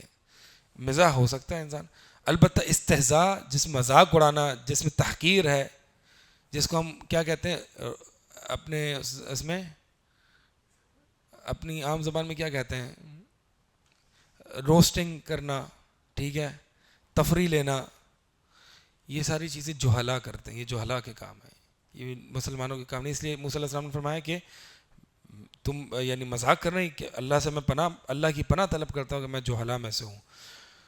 تو استہزاء من افعال الجہلا، الاستہزاء من افعال الجہلا، استہزاء جو ہے وہ جہلا کے افعال میں سے ہے. اچھا، یہ گائیں ذبح کرنے کا کیوں کہا گیا، میں نے آپ کو اس سے پہلے 2 وجہ بتا دی تھی. ٹھیک ہے. یا تو وہ اس بنو اسرائیل میں جس نے، اس کے پاس جو ہے وہ بڑا مالدار تھا لیکن اس کی کوئی اولاد نہیں تھی، اس کے بھتیجے نے اس کو قتل کر دیا اور اس کی ڈیڈ باڈی کو کسی اور دروازے کے باہر رکھ دیا. تو پھر نزاع ہو گیا، اختلاف ہو گیا کس نے اس کو قتل کیا. تو پھر موسیٰ علیہ السلام، ایک کسی حکیم انسان نے کہا کہ بھائی موسیٰ علیہ السلام تم میں زندہ ہے، تم آپس میں لڑو، چلو ان سے فیصلہ کرواتے ہیں. تو موسیٰ علیہ السلام سے فیصلہ کروانے گئے. تو پھر موسیٰ علیہ السلام کو اللہ تعالیٰ نے حکم دیا کہ یہ گائیں ذبح کریں. ابھی حکمت معلوم نہیں تھی. اب دیکھیں، حکمت معلوم نہیں ہے. موسیٰ علیہ السلام نے یہ نہیں بتایا کہ اچھا تمہارے سوال کا جواب اس گائے کو ذبح کرنے کے اس ٹکڑے میں ملے گا. ابھی حکمت معلوم نہیں ہے، اس لیے ان کو یہ بات سمجھ میں نہیں آئی. اس سے پتہ چلتا ہے کہ انبیاء علیہم السلام یا نبی علیہ السلام کی احادیث، یعنی اپیرنٹلی پہلی نظر میں شاید انسان کو اس کی حکمت معلوم نہ ہو. تو یہاں پہ امتحان تسلیم شروع ہو جاتا ہے، کہ استسلام، کہ آیا کہ ہم اپنی گردن کو نبی کی حدیث پر جھکاتے ہیں یا نہیں جھکاتے. تو یہ اگر ہر چیز کی مجھے حکمت معلوم ہو جائے تو پھر یہ اتباع اور استسلام سبمیشن کا جو امتحان ہے وہ کب پورا ہوگا؟ ٹھیک ہے. اور دوسری بات، ہو سکتا ہے دونوں ہی حکمتیں ہوں. دوسرا حکمت یہ بھی ہے کہ موسیٰ علیہ السلام نے ان کو گائے ذبح کرنے کا حکم دیا کہ ان کی دلوں سے شرک کی جڑوں کو کاٹ دیا جائے.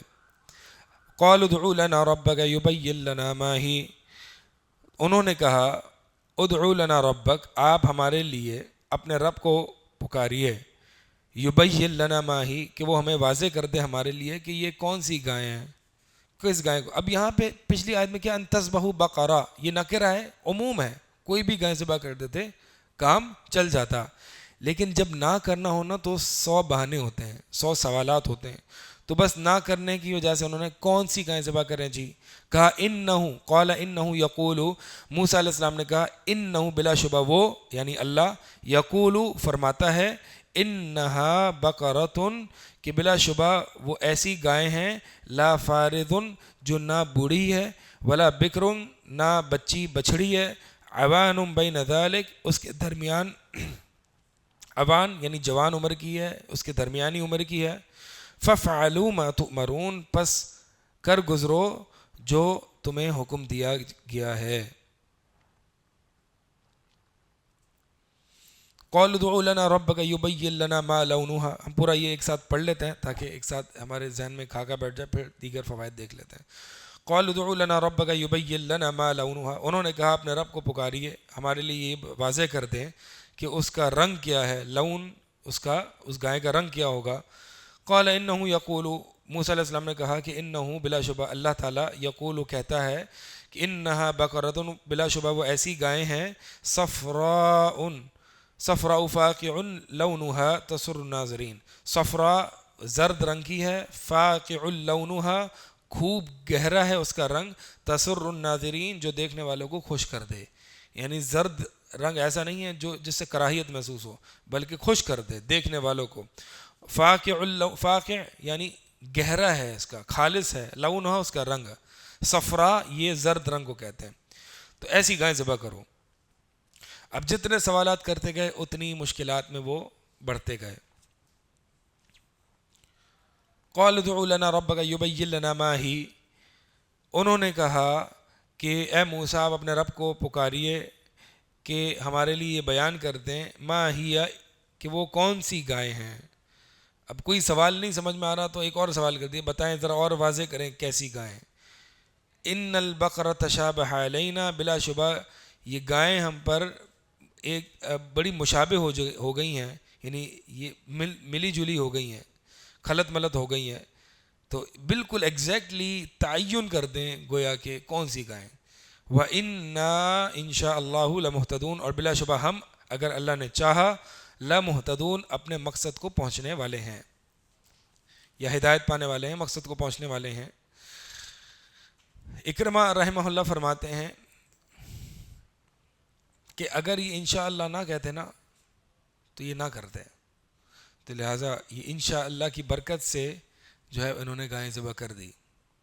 اور ابن عباس رضی اللہ تعالیٰ عنہما فرماتے ہیں اگر وہ کوئی سی بھی گائے لے لیتے اور اس کو ذبح کرتے تھے اللہ کا حکم پورا ہو جاتا. لیکنہم شددوا فشدد اللہ علیہم، لیکن انہوں نے دین کو اپنے اوپر مشکل کر لیا تو اللہ نے ان کے اوپر دین کو مشکل کر دی. اور ایسا ہی ہے، دین میں جہاں آسانی رکھی ہوتی ہے نا، مشکل تب پیدا ہوتی ہے جب انسان مشکل کر دیتا ہے. اللہ کے نبی صلی اللہ علیہ وسلم کی حدیث ہے کہ یہ دین آسان ہے، اور جو بھی دین کو مشکل کر لیتا ہے، مثال کے طور پر مشکل کرنے سے مراد کیا ہے؟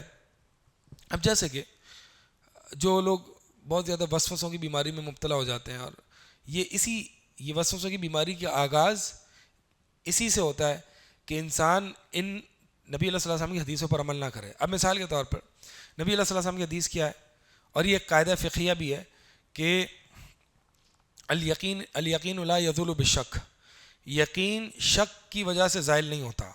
اور یہ قاعدہ کس حدیث سے لیا گیا ہے؟ نبی اللہ صلی اللہ علیہ وسلم کی حدیث کہ جب تم میں سے کوئی نماز پڑھے اور تم میں کوئی اپنے نیچے پیٹ میں کوئی حرکت یا کوئی ایسی چیز اس کو ایک وہم ہو جائے کہ کہیں ہوا تو خارج نہیں ہوئی، تو وہ نماز سے نہ پلٹے، نماز نہ توڑے یہاں تک کہ اسے بدبو نہ آ جائے یا آواز نہ آئے. یعنی یقین نہ ہو جائے. مقصد کیا ہے؟ یقین نہ ہو جائے. اب اگر ہے کہ ہاں پتہ نہیں ہوئی ہے, ہوا خارج ہوئی ہے نہیں ہوئی, ابھی اسی کشمکش میں وہ پوری نماز نکال دیتا ہے. نہیں, یقین ہو کہ واقعی آواز آئی ہے یا اسمیل آئی ہے, تو پھر اب وہ جو ہے وہ وضو کرنے جائے, ورنہ پھر وہ وسوسوں کا بیمار رہے گا. اب مثال کے طور پر اسی طرح آپ نے وضو کر لیا, ٹھیک ہے, اب آپ کو نہیں پتہ کہ وضو کرنے کے بعد آپ نے ٹوائلٹ استعمال کیا, آپ قضاء حاجت کے لیے گئے یا نہیں گئے, تو حکم کیا ہے؟ آپ باوضو ہیں یا بے وضو؟ باوضو. کیوں؟ کیونکہ یقین کس پر ہے آپ کو کہ آپ نے وضو کیا ہے, شک کس پر ہے کہ وضو ٹوٹا ہے, تو پھر یقین پر بنا ہوگا کہ آپ کا وضو ہے. اسی طرح مثال کے طور پر آپ کو یہ یقین ہے کہ آپ ٹوائلٹ گئے, لیکن اس کا شک ہے کہ آپ نے ٹوائلٹ جانے کے بعد وضو کیا نہیں کیا, تو آپ باوضو ہیں یا بے وضو؟ بے وضو. اب یہ شریعت, میں نے ایک مثال دی آپ کو, شریعت یہ کیسے پتہ چلے گا؟ علم حاصل کرنے سے. اب یعنی آپ نے یقین پر بنا کیا, آپ نے مثال کے طور پر اسی طرح نماز ہے, نماز میں آپ نے 3 رکعت پڑھی, 4 رکعت, شک ہو گیا, کس پر بنا کریں گے؟ یقین پر, 3 رکعت پر, ٹھیک ہے, کیس کلوزڈ, یقین پر بنا کریں, سارے وسوسوں کا, نفسیاتی پن کا دروازہ بند ہو گیا.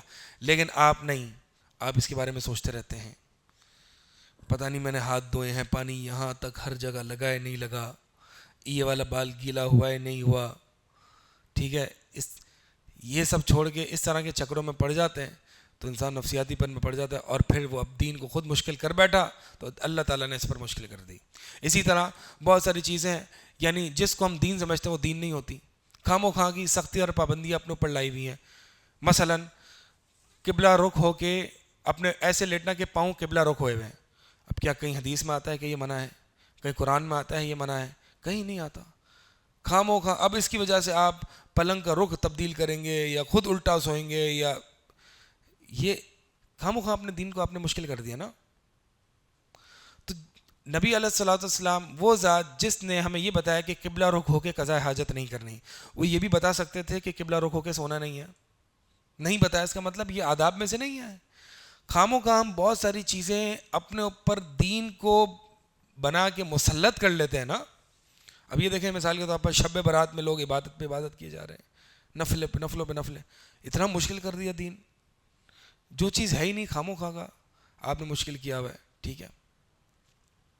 تو ایک مخصوص قسم کا کرتا پہننا, اس کے علاوہ کوئی لباس نہ پہننا, مخصوص قسم کی کوئی پگڑی پہننا, وہ پگڑی کا رنگ بھی یہ ہونا, دین کو مشکل بنانے والی باتیں ہیں. تو جو شخص ایسے دین کو مشکل بنائے گا تو اللہ تعالیٰ اس کو دین واقعی اس کے دین کو مشکل کر دے گا, وہ اسی چکروں میں پڑا رہے گا. اور جو اصل دین ہے نا, جو اللہ کی عبادت ہے, اللہ سے تعلق ہے, اللہ سے مناجات ہے, اللہ سے دعائیں کرنا ہے, اللہ کو پکارنا ہے تنہائیوں میں, اس چیز سے غافل ہوگا, بس اسی چیزوں میں پڑا ہوگا. طہارت کے مسائل, کبھی یہ ناپاک ہو گیا, کبھی وہ ہو گیا, کبھی یہ وسوسے آ رہے ہیں, کبھی یہ کبھی وہ. تو یہی ابھی یہ علم اسی لیے سکھایا جاتا ہے. اب دیکھیں میں نے آپ کو 2-3 چیزیں قاعدے بتائیں, اب آپ انشاءاللہ اس کے بعد بالکل بھی نہیں سوچیں گے کہ میرا وضو تھا نہیں تھا کیا تھا, بس آپ کو جس پر یقین تھا وہی اس پر آپ حکم ہوگا ہر چیز میں, ٹھیک ہے. کہ انہوں نے خود اس دین کو مشکل بنایا. دین بہت آسان ہے, بہت آسان دین ہے. انہوں نے اب کتنی قسم کی پتہ نہیں, دن میں 5 نمازیں, پھر جی وہ عشاء کی 17 نوافل, اللہ اکبر. مطلب بندے کو تو یہی سوچ کے, وہ ایک بندہ نیا نیا دین پہ ہے, وہ یہی سوچ کے پیچھے ہٹ جائے گا, یار میری ساری نمازیں چھوڑی ہیں, یہ مولوی صاحب کہہ رہے ہیں جتنی چھوڑی ہیں سب کی قضا کرو. اللہ اکبر. میں یعنی ایک آدمی 50 سال کی عمر میں دین پر آیا ہے, ٹھیک ہے. اب اس نے کتنی سال کی 40 سال کی نمازیں چھوڑ دیں. مولوی صاحب کہہ رہے ہیں بیٹا تو گیا, 40 سال چارٹ بناؤ, 40 سال کی نمازیں کرو. ہو گیا کہ مولوی صاحب میں نے توبہ کر کے غلطی میں نہیں آ رہا, 40 سال کی نمازیں کون کرے گا؟ یہ کہاں سے قضائے عمری اور یہ ساری چیزیں آ گئی؟ یہ دین کو مشکل بنانے والی باتیں ہیں, ٹھیک ہے. تو طرح طرح کی نوافل, پتہ نہیں کیا وظیفے اور یہ, اور جو اللہ کے نبی صلی اللہ علیہ وسلم کی حدیثوں سے ثابت ہے اس پر عمل کر لیں, یہ کافی انشاءاللہ نجات کے لیے. کہ اللہ کے نبی کو یہ چیزیں نہیں پتہ تھیں. تو بات یہ ہے کہ ہم نے دین کو بڑا عجیب و غریب قسم کا مشکل بنا کے رکھ دیا ہے, اس لیے نا دین ہمارے لیے مشکل ہو گیا ہے. دین ویسے بہت آسان ہے. جناب اگلی آیت ہے آیت نمبر 71. قال انه یقول انها بقرۃ لا ذلول. اچھا سوال کیا تھا کہ ہم پہ بہت ساری گایاں مشابہ ہو رہی ہیں، کوئی ایک گائے بتا دیں کون سی. قال موسیٰ علیہ السلام نے کہا کہ اللہ تعالیٰ بلا شبہ فرماتا ہے انها بقرۃ لا ذلول، کہ وہ گائے ایسی ہو کہ جو کام کرنے والی نہ ہو. ذلول، یہ ذلول کسی چیز کو تابع کر لینے کے معنی میں آتا ہے نا. تثیر الارض یعنی جس کو کام کاج کے لیے تابع کر لیا گیا ہو. تثیر الارض کہ جو کھیتی میں ہل چلانے والی نہ ہو. ولا تسقی الحرث اور کھیتی کو پانی پلانے والی نہ ہو. مسلمۃ صحیح سالم ہو، بیمار نہ ہو، عیب نہ ہو. لا شیۃ فیہا اس میں کسی اور رنگ کا نشان نہ ہو. یعنی اب اتنی خاص باتیں کر دی، اب کرو بیٹا ذبح، اب تم ذبح کرو اور اس کو ڈھونڈو اس گائے کو. تو اتنی قید لگا دی، انہوں نے سوال کیے اور قید لگتی گئیں. تو تفاسیر میں آتا ہے، روایات میں آتا ہے کہ انہوں نے اس گائے کو تلاش کیا، پورے زرد رنگ کی ہو، خالص زرد رنگ، کوئی عیب نہ ہو، کوئی دوسرے رنگ کا نشان نہ ہو، کھیتیوں کو کھیتیوں والی نہ ہو. اب یہ گائے کہاں ڈھونڈیں گے؟ ڈھونڈ کے ایک بندے کے پاس پہنچا جس کے پاس ایک گائے تھی. اس نے پوری گائے کے سونے کی وزن کی قیمت میں اس کو بیچا اور وہ خریدا انہوں نے. قالوا الآن جئت بالحق. اب ان کی شناعت اور قباحت دیکھیں. موسیٰ علیہ السلام کو کہتے ہیں کہ ہاں اب تو لائے حق کو. فذبحوها وما، یعنی یہ انبیاء کے ساتھ ایسے سلوک کر گئے تو آپ کو کیا لگتا ہے آپ کو چھوڑ دیں گے یہ؟ ہاں قالوا الآن جئت بالحق، اب تو لائے حق کو. فذبحوها بس انہوں نے ذبح کر لیا. وما کادوا یفعلون اور قریب نہ تھا کہ وہ ایسا کرتے. قریب نہ تھا کہ وہ ایسا کرتے. اس کے دو معنی کیے گئے ہیں. ایک یہ کہ عین ذبح کے وقت وہ چھڑی چلا رہے تھے، قریب نہ تھا کہ وہ اس پہ بھی چھوڑ دیتے. تو بعض مفسرین نے یہ معنی کیا. بعض مفسرین نے یہ کہا ہے کہ ان کے اس طرح کے سوال کرنے سے یہی لگ رہا تھا کہ وہ کرنے والے نہیں ہیں، لیکن بہرحال انہوں نے انشاءاللہ کہا اور پھر وہ کر گئے. تو اس لیے اپنے جو بھی عبادت کا ارادہ اور عزم کریں نا تو انشاءاللہ ضرور کہیں. واقعے کو پورا کر لیتے ہیں.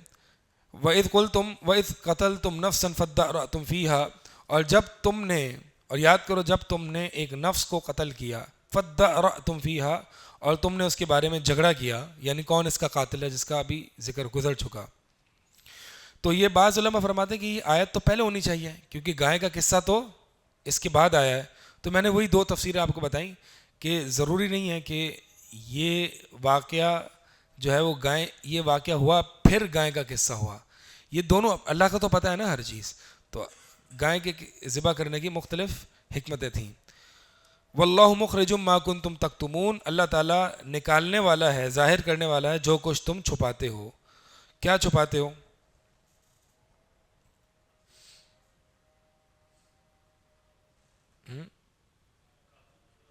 قاتل کی بات. یعنی ان میں سے بعض کو تو پتہ تھا نا کہ قاتل کون ہے لیکن چھپا رہے تھے، تو اللہ تعالیٰ اس کو ظاہر کرنے والا ہے. اس سے ہمیں یہ پتہ چلتا ہے کہ اس سے ہمیں ڈر جانا چاہیے کہ ہر وہ چیز جو اللہ کو ناپسند ہے اور اللہ کو ناراض کرنے والی ہے اور وہ ہم نے اپنے دل میں چھپائی ہوئی ہے تو اللہ تعالیٰ اس کو ظاہر کر دے گا. اب وہ نفاق ہے، وہ ریاکاری ہے، جو بھی ہے جو اللہ تعالیٰ کو ناپسند ہے، جو میں نے اپنے دل میں چھپائی ہے، ایسا نہ ہو کہ اللہ تعالیٰ اس کو ظاہر کر دے. یا وہ عمل یا وہ گناہ جو میں نے چھپایا ہوا ہے، مستقل طور پر میں خلوت میں وہ گناہ کرتا ہوں، اکیلے کرتا ہوں، تو ڈرنا چاہیے ایسے انسان کو کہ اللہ تعالیٰ اس گناہ کو ظاہر نہ کر دے. جیسے کہ ایک موقع پر ایک چور پکڑا گیا تو عمر بن خطاب رضی اللہ تعالیٰ عنہ نے کہا کہ تو نے پہلی مرتبہ چوری نہیں کی، کیونکہ اللہ تعالیٰ ستیر ہے، اللہ تعالیٰ بندوں کے گناہوں اور عیوب پر پردہ ڈالتا ہے. تو نے بار بار کی ہے تو اللہ تعالیٰ نے تجھے رسوا کر دیا اور تیرے گناہ کو ظاہر کر دیا. تو ہمیں ڈرنا چاہیے خلوت کے گناہوں سے. فَقُلْنَا اضْرِبُوهُ بِبَعْضِهَا، تو ہم نے کہا اضربوه ببعضها کہ اس گائے کا کوئی سا ایک ٹکڑا، یعنی اضربوه اس مقتول کو، اضربوه اس مقتول کو مارو، ببعضها گائے کے بعض ٹکڑے کے ساتھ.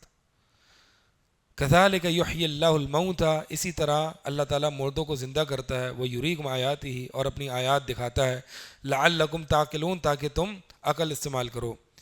اچھا اب یہاں پہ یہ تعین نہیں ہے کون گائے کے کون سا حصہ مارا گیا، اور مقصود بھی نہیں ہے، مقصود بھی نہیں ہے۔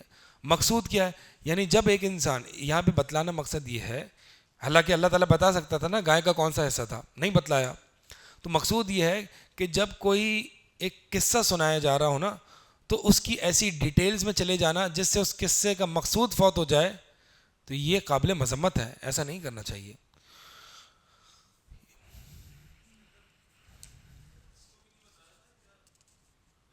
ہمیں نہیں بتایا، ہمیں نہیں بتایا، ان کو تو بتایا نا کہ کون سا حصہ ہے، ہمیں نہیں بتایا، تو لہٰذا ہم بحیثیت قوم جو ہے نا بہت عجیب و غریب ہیں، یعنی ہم بتا رہے ہوتے ہیں کہ